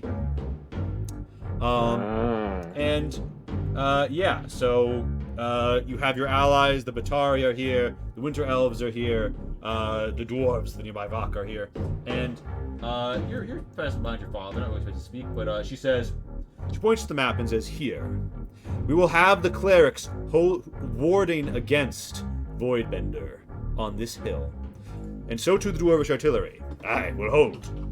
This is the approach ramp. The dwarves will put their heavy infantry and runic bearers here. The primary line of the gunmen and others will go here. There is a copse of deep wood. She points and says, Sigrun Emerald, butcher of Rosabay. Your father says, some call me that, some call me Sieg. What would you have me do? And she says, your veil blades and rangers are well suited to this. She points to a copse of wood. This here could be the key to victory. They could slide cavalry through and outflank the defenders of the mountain. Everything is going to come down to holding down Voidbender while we force him to a field battle. You are uniquely suited to holding it down. Take your men, take my engineers, and build as many Ahuran horses as needs be. And you know these are like a cheval de fils? You know from military history, it's like you crossbar wooden stakes and pikes to put out like fortifications, like a tank trap for horses. Make ready a trap there. Hide yourselves in the woods. When they go for it, and they will, because we know that they are ambitious and dangerous with their forces. The Gold Pact ever grows, and they seem to spend their men carelessly. Crush them. House Cho will hold in reserve. The Samu says, I do this. You will be sent in should Emerald acquire your refreshment, and you will have Kenji near you should the time come for the gun line to turn. Sigrun says, very well then. I'll hold. You can make sure. And she says, good. Then, we will communicate via Imperial Courier. They will be at your side and use magic to communicate. Don't worry. Cryptography is solid. Even if they could hear what they were saying, they'll have no idea what's being said. Now then. I have the plan drawn up. Everyone, to your posts. You guys step out, and you guys step onto just the fucking plains. There's grass as far as you can see. Beside that copse of wood and those mountains they were talking about, it's just it's grass. And Sigrun says, Yannick, my boy, you've studied siege engineering a bit, haven't you? Yes, father. And he says, do you know anything about making ready the field of battle? And you do! Making ready the field of battle is sort of like an all-encompassing term in most of these manuals for altering the terrain. He says, I've had the scouts go. Half Chief says there's a good place to nap. But you're going to need to direct those engineers yourself. And what he means is, there are like nearly exposed rocks that you can dig at. Hello, Timbo. Hello, everyone. You can rip up the dirt, sharpen the rocks, and literally turn the natural ground there into inhospitable ground. And that's a feat of stonemasonry, not normally done on a huge scale, because it's an advanced form of earthworks that you can do if you have shallow stone. With that, we gaze upon the field of glory.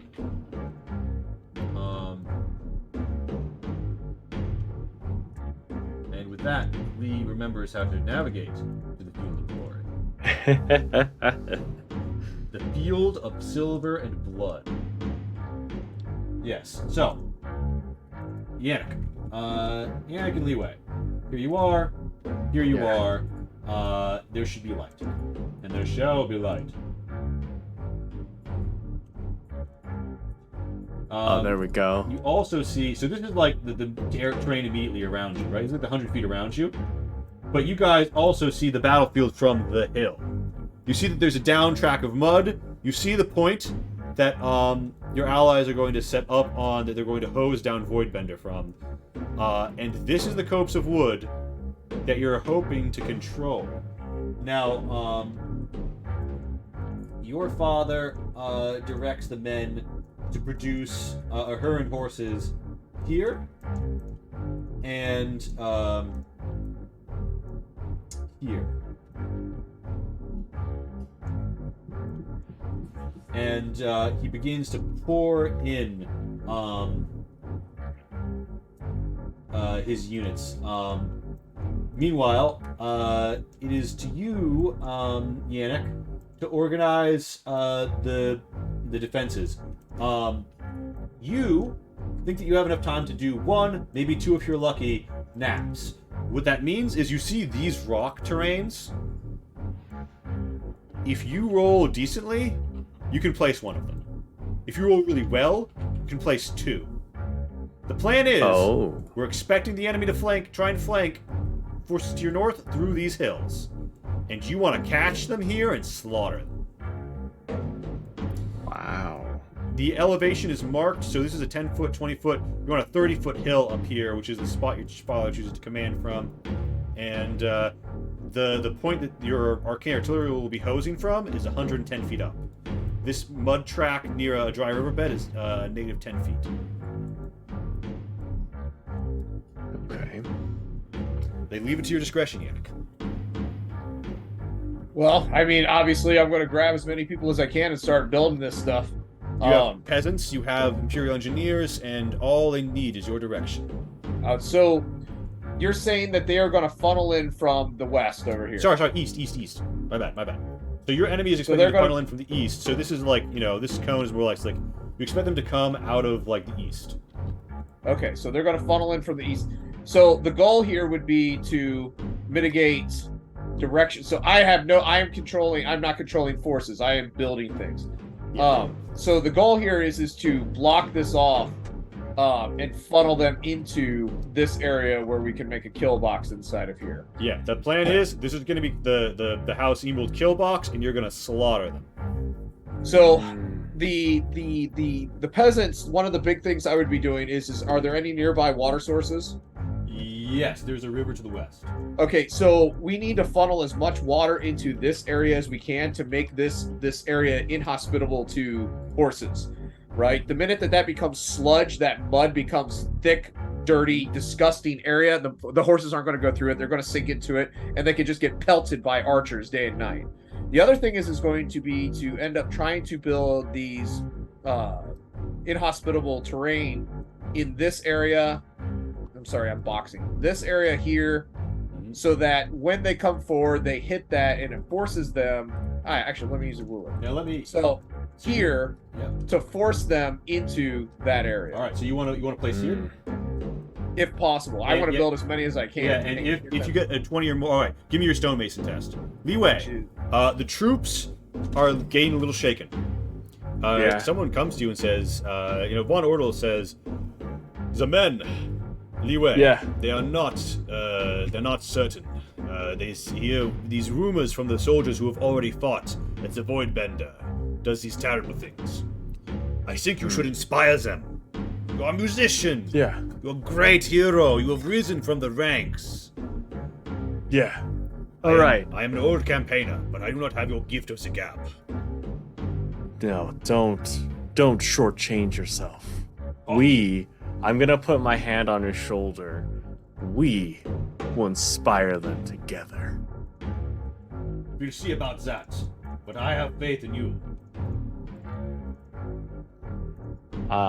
In that case, is there as far as the troops that are kind of shook up, is there like an area where it's kind of a little bit more elevated that I could step up to get everyone's attention? This is I'm gonna start. So the guys are starting to fill into their positions and normally know their position.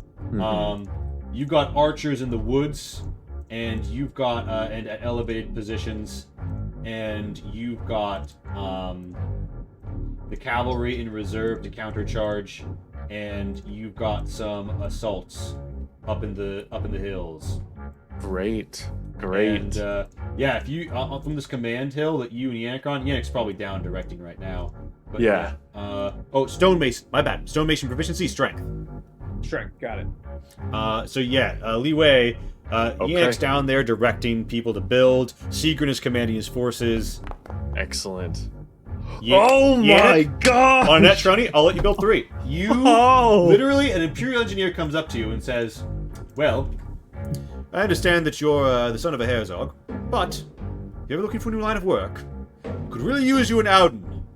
The canal, it's built on a swamp. Do you have any idea of the engineering troubles we have? You clearly know what you're doing. And with that, you also funnel great amounts of water, and this mud that was patchy before, fucking filled. The peasants work hard, and you are in there with your hands, leading the way. And someone's like, "Come on, boss man's down here. Are you gonna slack?" And you keep him pushing.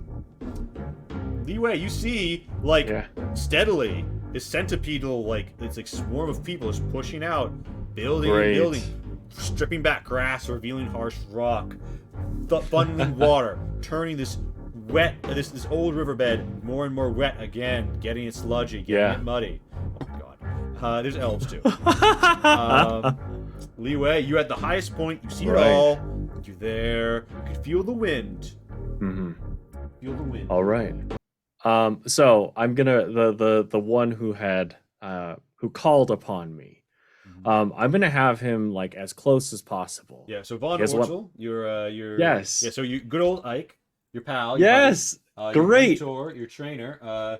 He's the guy who came to you because he knows that. Li Wei is more than just a bodyguard. Yeah, absolutely. So then I'll try to get everyone's attention and say, our troops, everybody, please, one moment. Because we are about to change history here. We are about to make history here. We all stand together, though we may come from different places, we may come from different stations, we're all working together for one cause. I know you've heard about this void bender. I know you've heard about this great mage. And I'm here to tell you that we have nothing to fear. Because look out there. You see your prince who in society may be so far above all of us. He's down there in the ditches working. We're all working together. We are all one unit. And much like he is currently turning the ground, changing the terrain, we too can turn the tide against whatever this void bender can muster against us. Because it doesn't matter if you've been upper crust or down below. And I'm going to like bring Ike up too. Just kind of gesturing. I imagine like Ike has kind of been near the top of the food chain for a while compared to myself. And it's like up at top or down below. We fight. And we will win together. Yes. Give me a performance with advantage. But there's already hues and cries of woo. All right, let's go. That's a 22, baby. All right. So y'all's luck stored itself for the moment it would be needed. Is all I'm going to say. Yeah. Oh my gosh. So,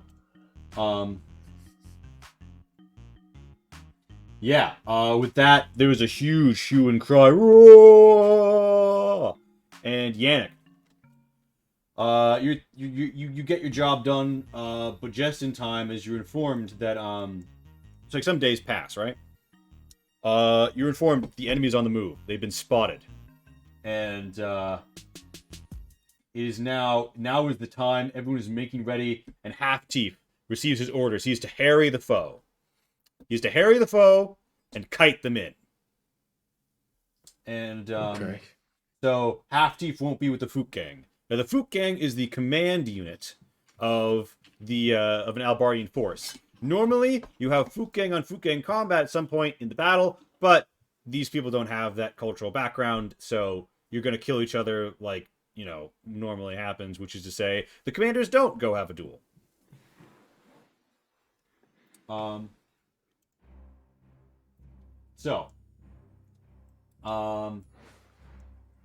Yeah, you guys, you know it's coming.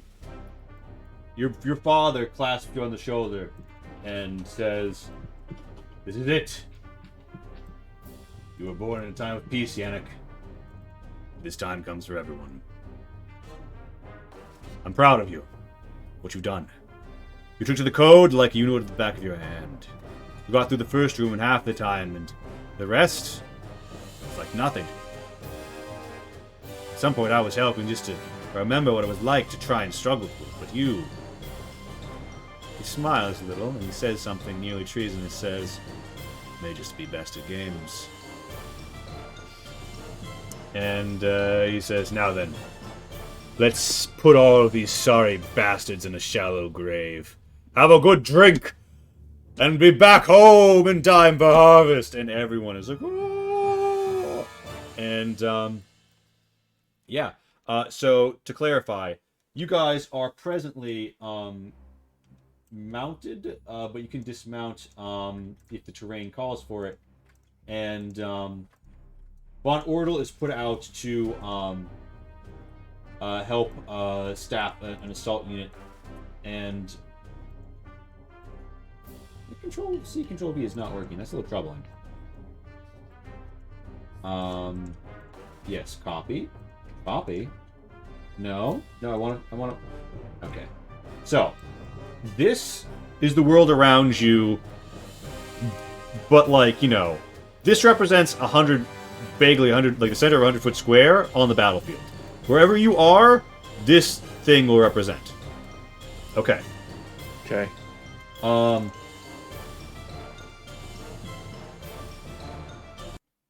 The first arrive on the horizon, and you see the foe closing in.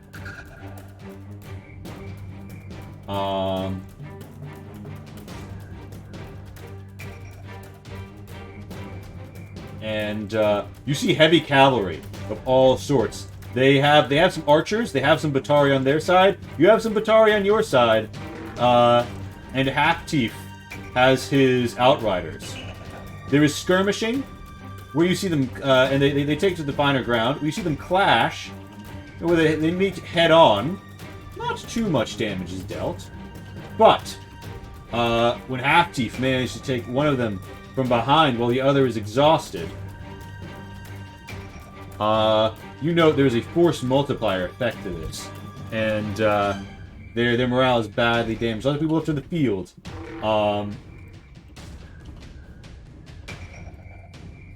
And it is soon time for battle. So, there is the sound of magic as you see beams shoot to the north. Intense, powerful, grand casting beams of light. You see Griffin Riders dueling in the sky, and a beam of fire runs up and sears one of them out of the sky. He crashes to the ground, and you hear him scream. He slams to the ground with an auto, exploding into gore and twisted metal. There was battles in the sky. There were battles on land. If there was a sea, there'd be a battle in there too.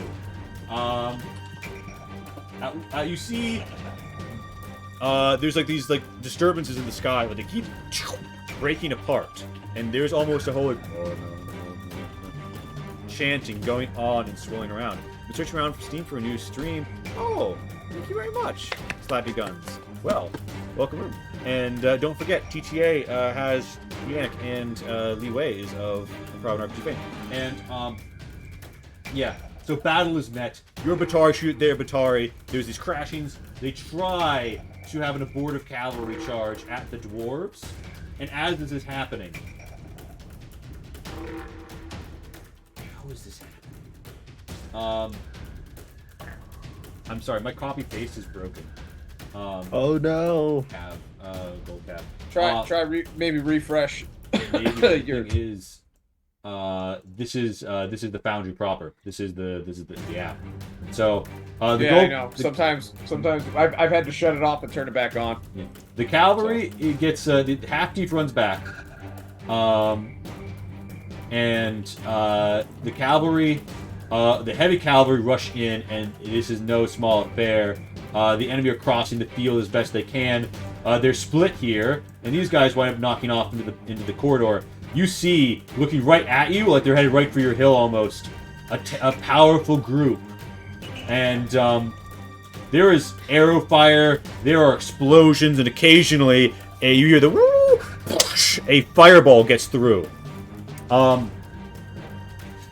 Jella von Veergrive rides out, raises her hands, 2 people chant alongside her, and one of the cavalry units gets entangled in roots that fly up all over.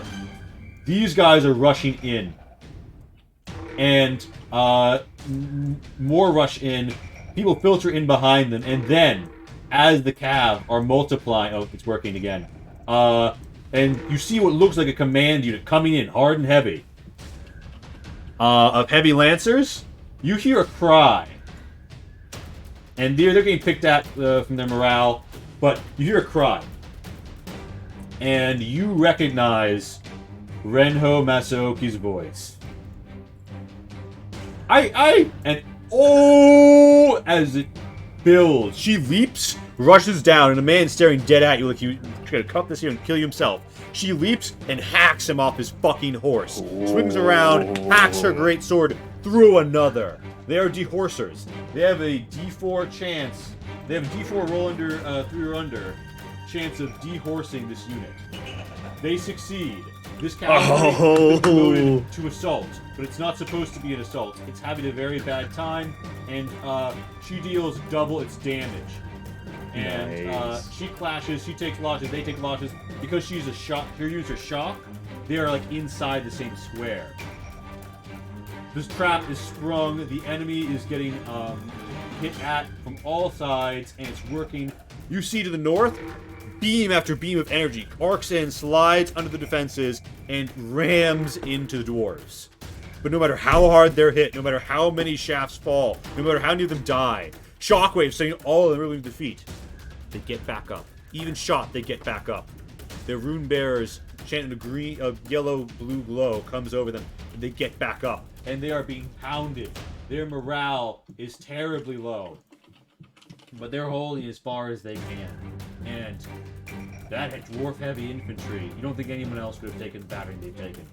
The infantry across the field intended to come behind is like, man, they're stuck in that fucking mud. They're going to be hiking. Some people have a movement of 1 in this difficult terrain. They're taking 2 turns to get 1. All of this comes to a head. And there is your forces are like drawn in, and there's a mix of forces in there. People are shooting, people are riding. There is a moment where an explosion rips the field. And it is like the ground has been ripped up. You see mud and rock and death. There is smoke, and there is a disturbance, and there is fire. And units are breaking and routing all over. Your peasants, barely more than men with spears, are face to face with hulking Kartek orcs. One rips one up, stabs the peasant with a spear, and slams them around, laughing. These guys barely have like shirts on what they can carry. Pike's men level in and hold. The red line levels in and holds, but another explosion rips through the red line, and their morale is fading. Haravar is in there, but it's fading, and Sigrun says, "Now is the time to go re-earn that title. Yannick, we charge for war." And yeah, this is fucking it. It's, as it turns out, it's not all happy-go-lucky times and fun castle adventures. Sometimes you ride into war and you don't know who's going to live and who's going to die. And yeah, you guys ride in, and everyone around you is spurring their horses. Von Orkel is elsewhere directing the forces. You guys are the troop gang, and you ride in behind your forces. I can't actually see that map anymore for some reason over on the left. You can't see the eastern one? I can see the eastern, but not the one mounted. This is we're looking at the eastern one, right? Okay. Yeah, this I cannot see. I'll copy paste New Yannick. Oh, of course it's not going to really work. I'll draw a New Yannick. From the void. What about now? There we go. Okay, your doppelganger explodes. Ah! So many of me. So you guys ride in with your heavy ritters, and your forces are all deeply engaged by this point. And enemy assault and cavalry is all over. Your block is holding the cavalry, but the assault is tearing through your blocks. In the middle of the smoke, you guys ride up under your arrow fire. You are with this cavalry that I'm going to mark with lightning bolt, and you're in it. You guys see the line, and you see the peasants. The peasants are as good as fucking dead. Their bodies litter the fucking field. There's not much to it. But you come upon the remainder of the line of Pike's men and Lord Johann Pike, spurring them forth. You will note there's a big scrimmage happening here. Leland is not expecting you to kill all the people on this board. What Sigrun says is, we need to break through, take out their leader. The rest will fold. And you see Kartek orc warriors and who are fighting in more loose formation that can slide around better than the pikemen can. They assault superior to a block in this case. And amidst the corpses of your guys, there's a Kartek orc ranger. So, you can disengage as an action with your horses. Your men will slide to move you through. You guys get basically a surprise round to come tank and spank this guy. If you take him out, if you take out this captain, this assault is going to lose morale and rout. Okay. So when my father mentions that we need to take out the leader, it's not even like a, where could he possibly be? Let's take a look. What would be a good idea? Yannick is spurring Artax over the pikemen and just barreling into that. You That leap mass. over the line with a huge pick of dust crashing through the forces. Li Wei, that's your boy. No word, leeway. It's just let's go. It's just like boom. I know. I'm out. I know. Li Wei, you spurring him in? Yeah, I'm going in, and if I can, I'd like to, play a few notes to send a little bardic inspiration over to Yannick. Yeah, Yannick, you feel bardically inspired. You know this is it, and you're fucking going for it. Yeah, so both of you get a surprise round on this motherfucker. And by the way, you're in battle now. You know what that sounds like? That the shooting has started? Wow. Yes, it is. Let's go. Yes, battle is very loud. So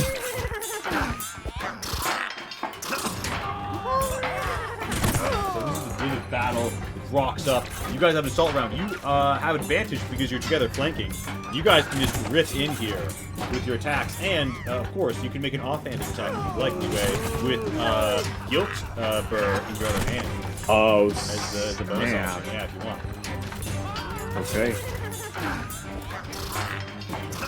Bartek looks surprised. And he says, To me! Great. I've already used my bonus action to give the bardic inspiration. Oh, shoot, never so I'll mind. just So you make guys the one just swing. give me a tactical advantage, if you would. Yeah, your longsword flies. Guiltburg comes out, the rapier comes out. You're flanking. Wow. No. See, here's the problem is that I know that in the future I am a hero amongst men, right? And a hero amongst men would not charge over pikemen and go, "Hey, orc, whack!" right? Like this is total brutality coming in with all of the force of that longsword and Artax just heaving in his new armor, just coming in for a swing. Yeah, exactly. So can I reroll that? Yes. You activate your ability. Yes. Yeah. Great. And give me that damage, Wei. Okay. Oh my god! Well, Artax. Oh, snap. Artax Don't worry about it. uses hooves. It's fine because if Leeway doesn't ace this thing, I'm going in for a little bit of extra action in here. Alright, so your horse kicks in. I'm going to use Action Surge if that becomes necessary. Yeah, so Leeway, give us your go. Okay. I mean, Dangerous to go. I guess in this case, just trying to catch up, trying to get in position. And I imagine like all the eyes are on the prince at this moment. I mean, the prince being of such incredible stature, everyone is focused on him, and this allows Li Wei the opportunity to gallop up behind and get like a sneaky stab into the back, just kind of cutting through the armor. So give me that. Saying, yeah. Guilt for damage, perhaps, and you can also, So you I got 5. Your main, got a 5. All right. Right. So he's still standing, just barely. Yannick, you go for it, and you have a danger to go alone. So- It's about to matter. So that's that. What gives advantage? Or that does what? I'm sorry, I don't know what it does. That's in dealer's this game. choice. I'm gonna tell you, so don't. Okay, Yeah. so I kick an action surge because I can't. This thing has to go down this time so that we can rally troops, we can push back, we can slaughter these things. So I'm going to be we're flanking, so I get advantage for that, and we're going in with a long sword again. And then I'll hold on to that. Give me that That's damage. what I'm Give me that damage. There we go. And what about the bardic inspiration? Where does that? You can go? add a D. Oh, sorry. We probably should. You can add a D6 to any attacker save if you want, or check. I think, right? Okay. Yeah. So you can, Attack not on rolls a hit. and I think saving throws and ability checks oh, never mind. Yeah. So saves. and attack rolls. Yeah. Okay. So here's the thing. He's down at 0 gaming, but the blessings of the Orc Mothers. It turns out orcs don't go down easy. He stands up at 1 gaming, but you are refusing this. It's dangerous to go alone, so you tell him, take this, and you get 1 more attack. You get 1 more attack on your action surge. So when I go. do this, right, it is it's hack through came with one of these like the first one, right? Awesome fucking cauldron, yeah? I was going way too fast. I had to rein back a little bit. The second one comes in with this nice big slash. This one, it's looking like I'm going to come in over the top, but I flip it around and come and try to hack its head off completely using feigning attack, which adds a superiority die to the damage roll if necessary, gives me advantage, and I'm using Bardic Inspiration.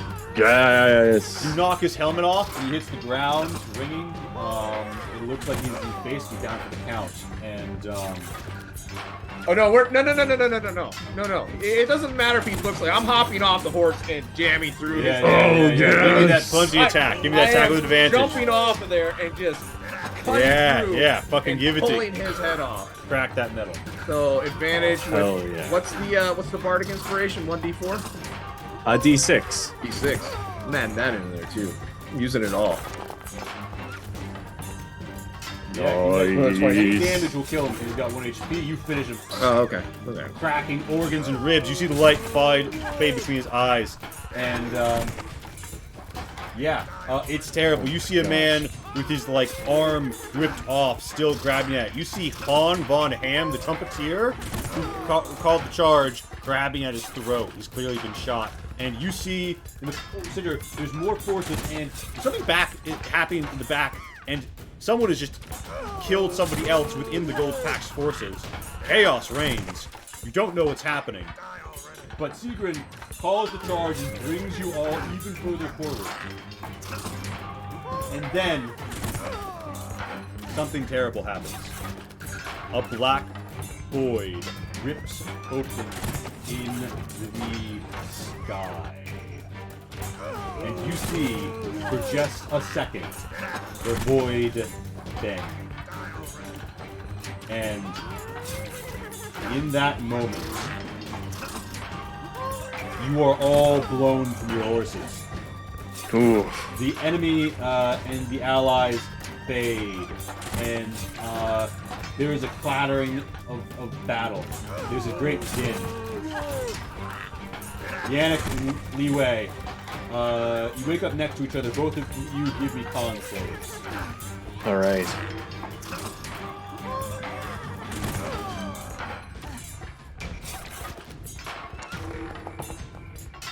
Oh, it's a 4.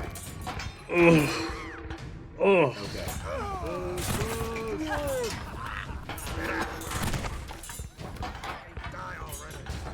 So.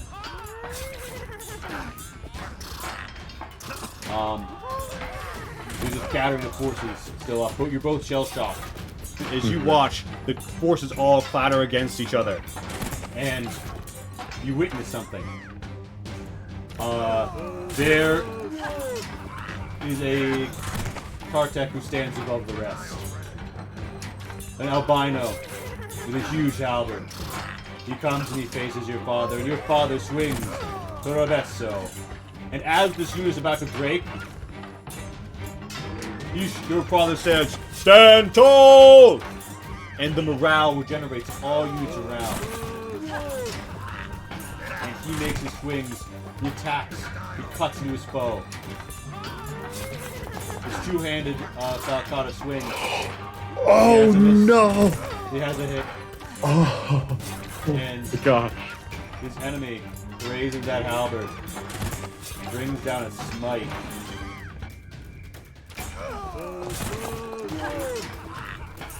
And delivers a debilitating blow. He's ringing. He's got his blade in his hand. Your father's cut and he's bleeding real fucking bad, Anakin. You're shell-shocked. Even stand up and walk is hard.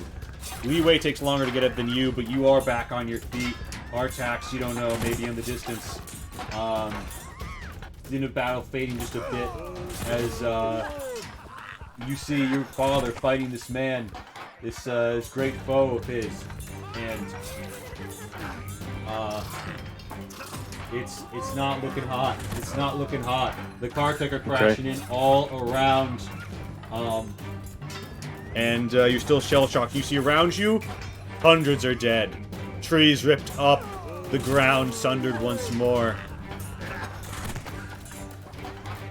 So I push myself up to standing, and I reach into a quiver I have on my back, remembering the gifts that my mother gave me long ago whenever I first went and became a Ritter, knowing that this would not fail my father at this point in time.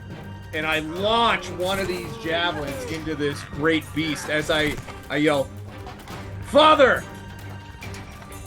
Father, remember!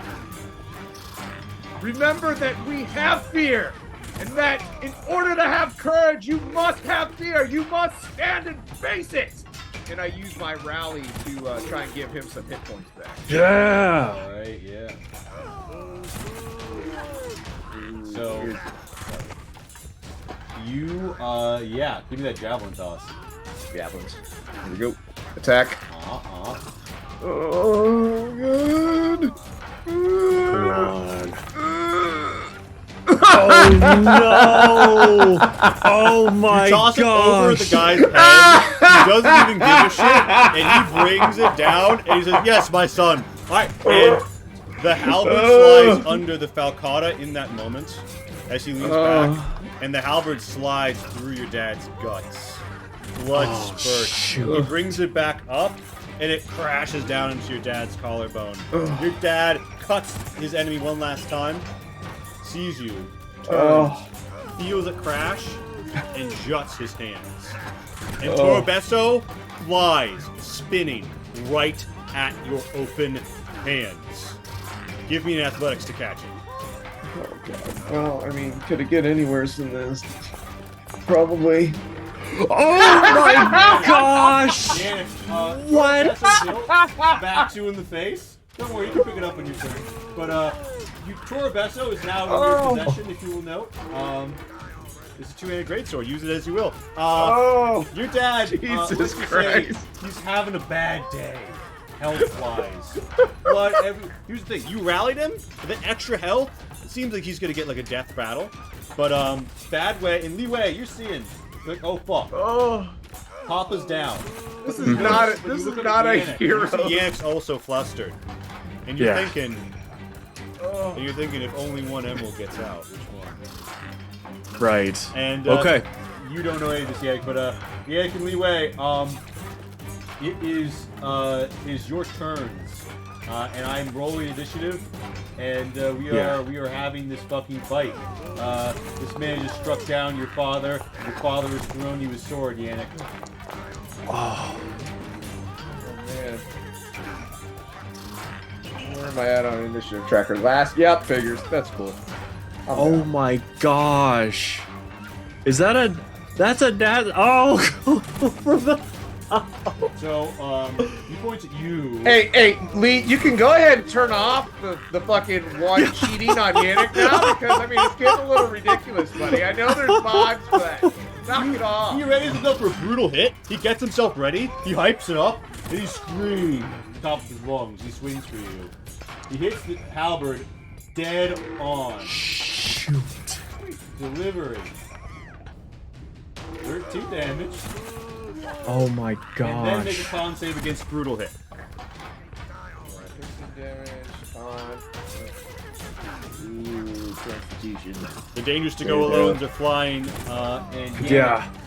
I think I need to do that. Use that for this. Yeah, 'cause- you see what's happened, yeah. and you think you can't think. What you just witnessed is he dead? You gain 2d6 because even though what you just said, you gain 2d6 temp HP. Because even though you Okay. just said that to your dad, you're not sure if there's fear anymore, if there's only sorrow, if there's only hate. But the motherfucker in front of you is gonna die. Yeah. So I feel like this con save is really fucking important. Can I use that dangerous to go alone for this? Advantage on the con save, yeah. Oh, man. Ooh. There we go. Yeah. Yes. Okay, so you come through. Oh my You gosh. don't take the damage or anything like that. It's a hard hit, but you're standing. He has one more attack. I regret to inform you. He uses it. This is a regular one. Fine. 2d6 you said for the, Yeah, for the temp HP. extra. Okay. 12 doesn't break your rate. You're in plate. You're in plate. So, you know, it kind of tickles you. Yeah. Okay. We go now to Li Wei. Li Wei, your boy is Right. in fucking trouble. There's warriors running all around. You Yeah. might worry about your back, but man, you gotta save. You gotta save. Absolutely. Yannick and Sigrun. Does it look like Sigrun can be saved at this point? Well, let me put it this way: his eyes aren't moving, and his blood is all over the ground. And that was a gut hit, and his collarbone is shattered. Okay. Okay. Right now, in this moment, I think it's gotta be the prince. I'm gonna ride up behind to get into Yeah, flanking your position. horse is gone. Your horse has run off. So you're Oh, running. all right. I'm running up. I'm running up into flanking position. Uh-huh. And I'm going to send my my last bardic inspiration to Yannick and say, we've got to live. All right, we're gonna finish this. And I'm gonna try to take a swing with this the guilt burr. Yeah, with advantage, yeah. Remember, you can offhand whichever weapon you want.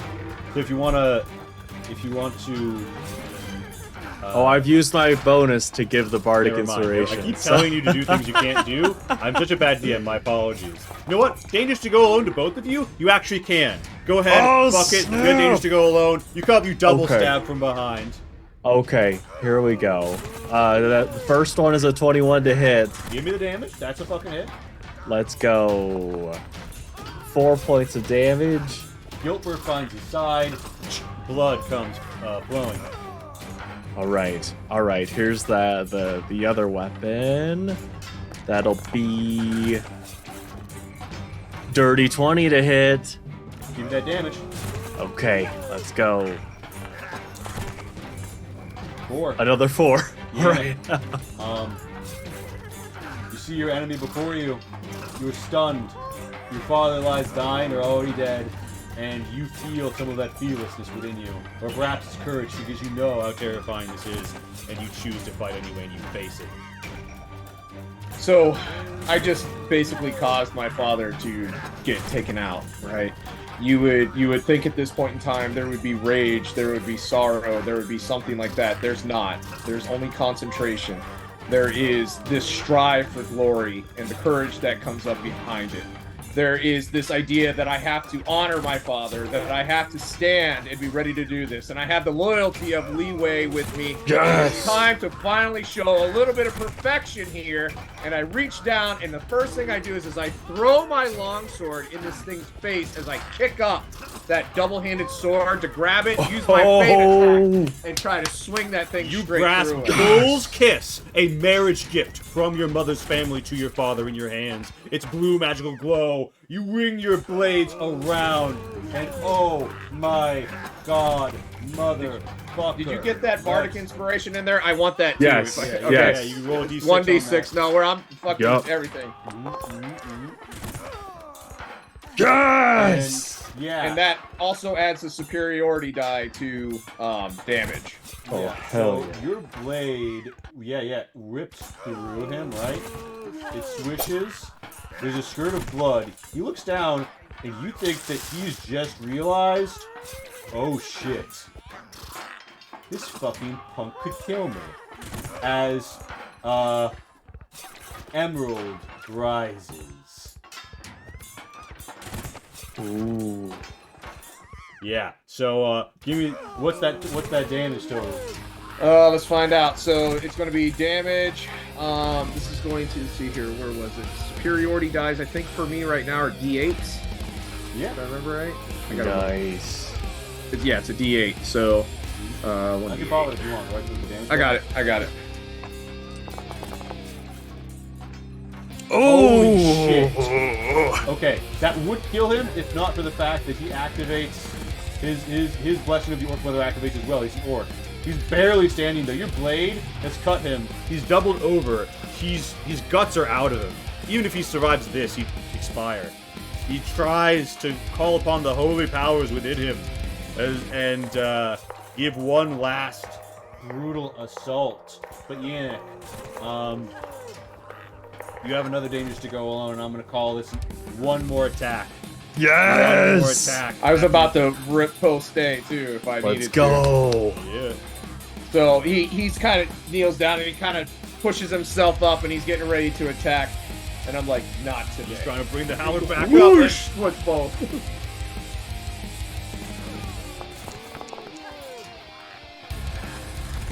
You cut him down.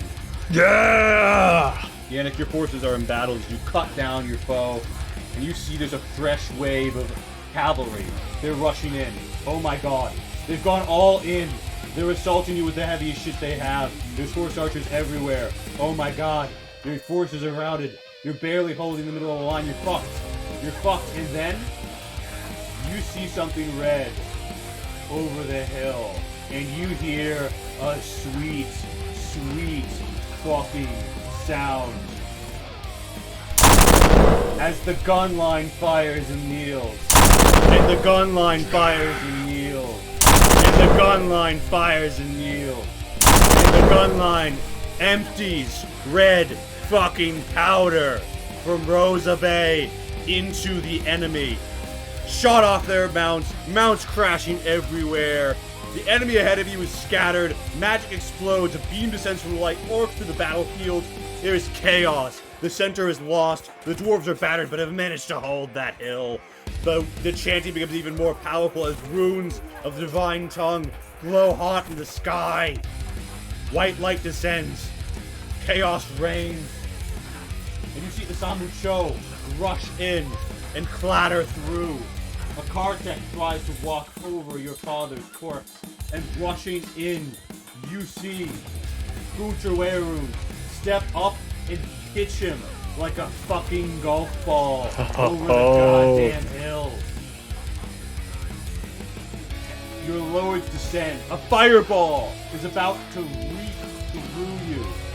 Angela von Beardgrave, nose already bleeding, steps out, raises a hand, and rips it from the sky, and collapses.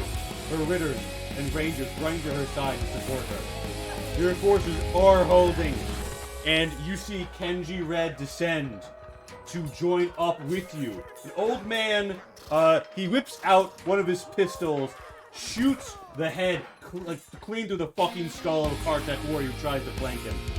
And he says, "My condolences, boy."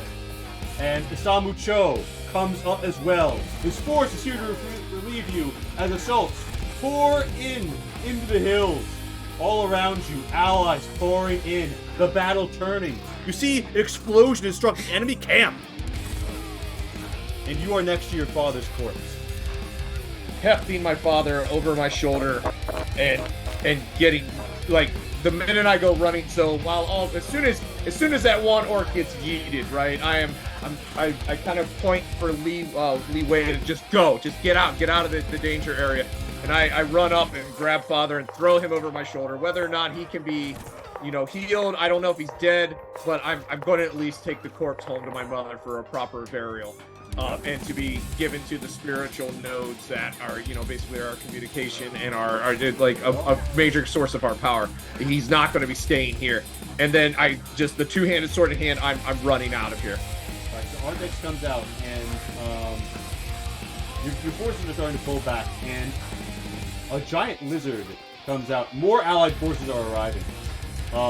Assault units, cavalry units, and you see hobgoblins from the southern Hobbits, your neighbors in Rosa Bay, and a man on a lizard rides up, and he cries out to you.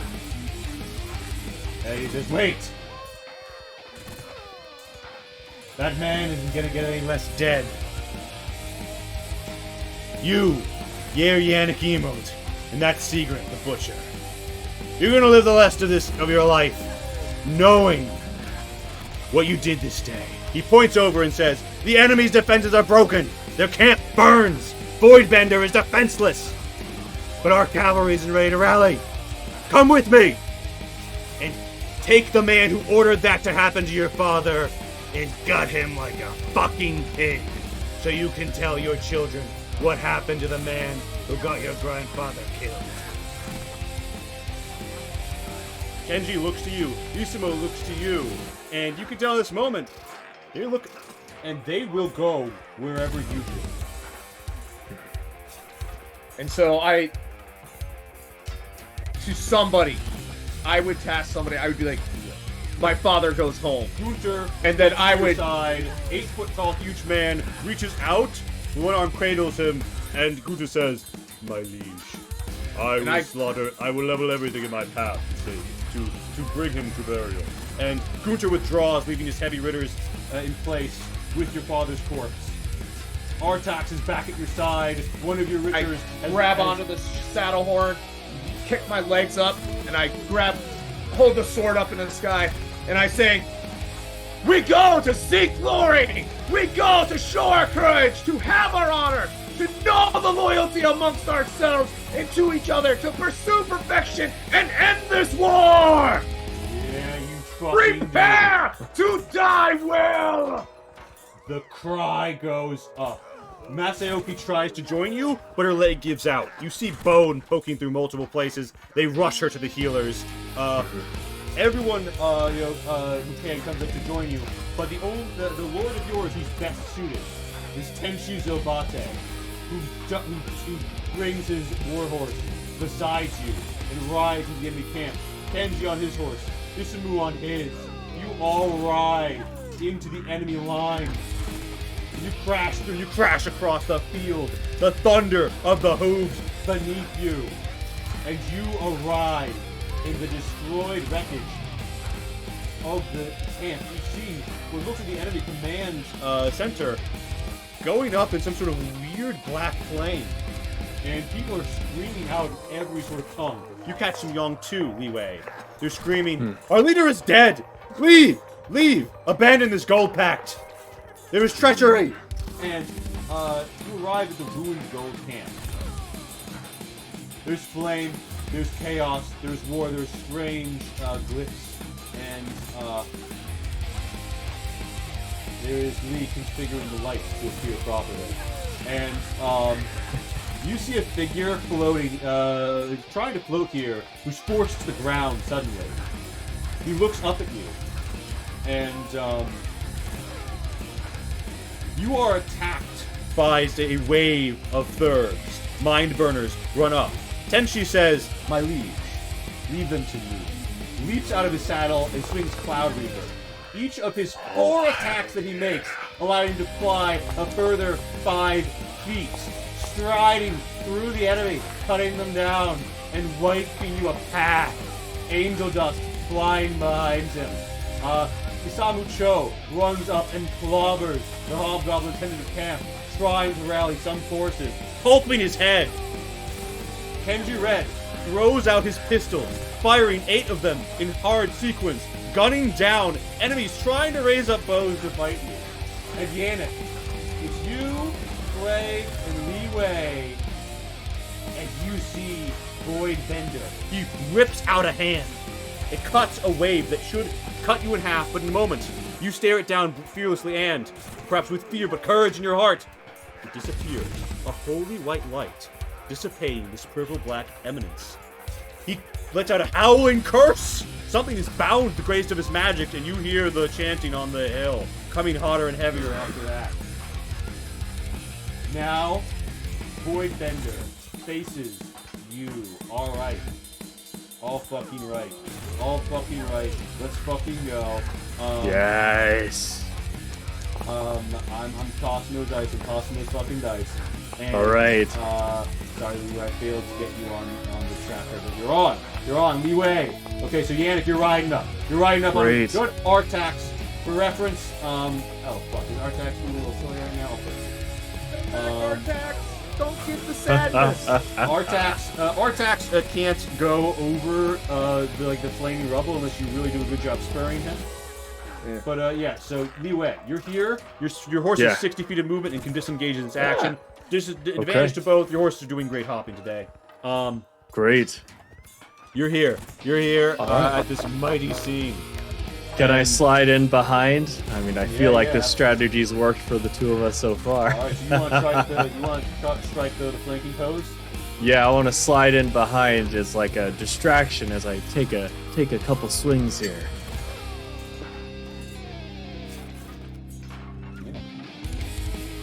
Sliding behind. All right, let's go. We'll start with the rapier swing. That's a 19 to hit. It is. And with a 19 to hit, you strike Void Bender. Let's go. There is a ripped, billowing black void into that hood. Not even a man. You strike, and something like blood does escape him. You know that he's already quite wounded. Black ink sort of juts, and he was already half when you arrived, and you deal an extra 4 damage. But Great. he hisses at you, but he rounds on Yannick, bearing Torobesso. Its blue magic light before you, its curved Falcata blade ready. The blade of your father from the land of your mother in hand. Yes. It is Nice. the turn. Oh, unless I don't want. Is there anything else in your turn, Li Nope, I don't have any more bardic inspirations to give. You're bardically inspired. Your enemy is out of the before heart. you. This is the man So that gave the order that killed your dad. So seeing this thing, I just lean forward harder into the saddle and I spur Artax forward. Yeah! And I come riding in, and as we come in, it looks like I'm going to stop, but I actually hop off of Artax and do my patented Yannick move. It's with the two-handed sword. It's coming in, bringing it around, and slicing through the middle with the. He extends a purple-black a void rubber blade, thing. try and catch you, and then you slide around. With the old the feigning attack. So if this hits, it will do superiority die as well. Hell yeah. So I moved into. Why is that not going? Go! Get on there! Hurry up! There we go. Attack. Advantage. Yes. You bring it down. Your blue glittering blade fakes his, slides through his core. You see his robe rip. A strange inky blackness escapes. Give me that damage. See how much inky blackness is.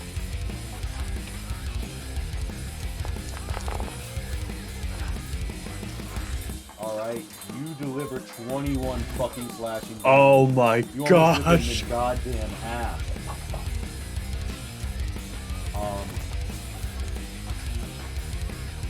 It's Voidbender's turn. Voidbender I would is- ask for a favor. I would ask for a dangerous to go alone to revive my action surge. Ooh. Ooh, let's see if it comes in. We have 2 each right Yeah. now, or 1 oh, each. Wait, I'm sorry. no, shit, yeah, you do. Yeah. Here's what I will say. That happens, but what the Voidbender is about to do happens as well. So this is That's a fine. simultaneous Oh. resolution. Leeway stabbing from behind, you hacking in, you action surge, And it looks at you. The din is very quiet. And you look into the face of the void. And the void bender says, In the battle, that will be unbound. Your hand may strike me down, but your hand will let me free. Tell all 5 of your children. Lord to King. and yeah. So give me that action surge as he raises his hand to do something. Mouse Parker, thank you for the badge.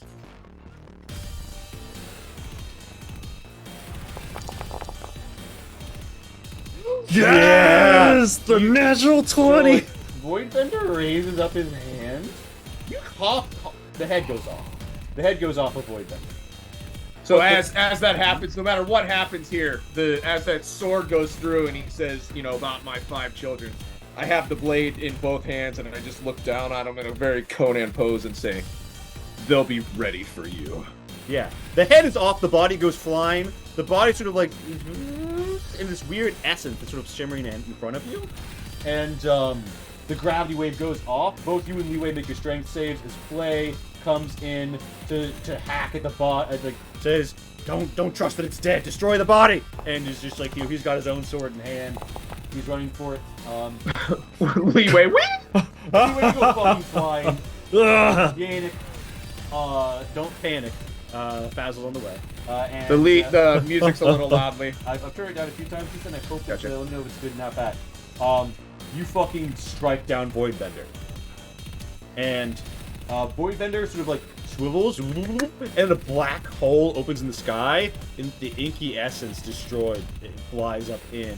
It claps out. And with that, the battle is won. Ganon. The enemy's camp is destroyed. Their forces are rallying all around you, and you've won. Your father Great. is dead, and you've won. Your Can enemies- Can I spend my dangerous to go alone as a way of like amplifying my voice? Because all I want to say, it's like as I stand back up after having been demounted, I just want to look around, call everyone's attention, and say, "For King Yannick!" And everyone hears King Yannick, and some people shout it. The Emerald Soldiers do as well. Anshin is here, and she might give a try at it too. Johan Pike is catching up. All of this happens. You pass by, and as we close on this, many eyes look to you. And Kenji says, King Yannick. And Blay says, King Yannick. And the Samu Chose kind of looks at you like, Yannick, you stand here at the moment of Imperial victory. The Gold Pact is undone. That was the HQ unit. The Coalition's leaders all died except for Voidbender, and you just sent Voidbender who knows where. What do you say? It's time to tend to the wounded. It is time to rebuild, and it's time to make sure that this enemy cannot strike back at us again. Look to one another. Help one another, regardless of where they come from. They can come from any kingdom within the realm of this empire. It doesn't matter. Gold Rose, Emerald Rose, it doesn't matter. Help one another. Take care of one another. We are together strong. Together strong! Isamu nods. Together strong. Kenji Red says, wise words from your youth. And, yeah. You guys leave. You leave the battlefield next time. This is the Path to Fire and War Part 1. Next episode is Part 2. On the way out, though... Oh, wait, real quick. I did have one more thing. Yeah. So, after all the strutting, like, and, we have Leeway yelling King Yannick and all that, and everyone starts to go to their thing, I walk over towards Leeway, and I kind of, like, rub my face, like, now that nobody's around, and I'm like, holy shit, man. Yeah. You okay? I don't know. We'll see. Gotta Okay. tend to my father now. Okay. Mm-hmm. Here's what happens. The last thing you see is they're carrying out Shinai-Nock's body from the circle. And he's been flayed from the collarbone through the abdomen. And you reflect, Yannick, precisely the blow that was negated right before it killed all 3 of you seems to have struck him instead. All right. With that, I'm going to raid Rourke. Hungry Clone. Snap. Hungry Clone. Okay. And with that,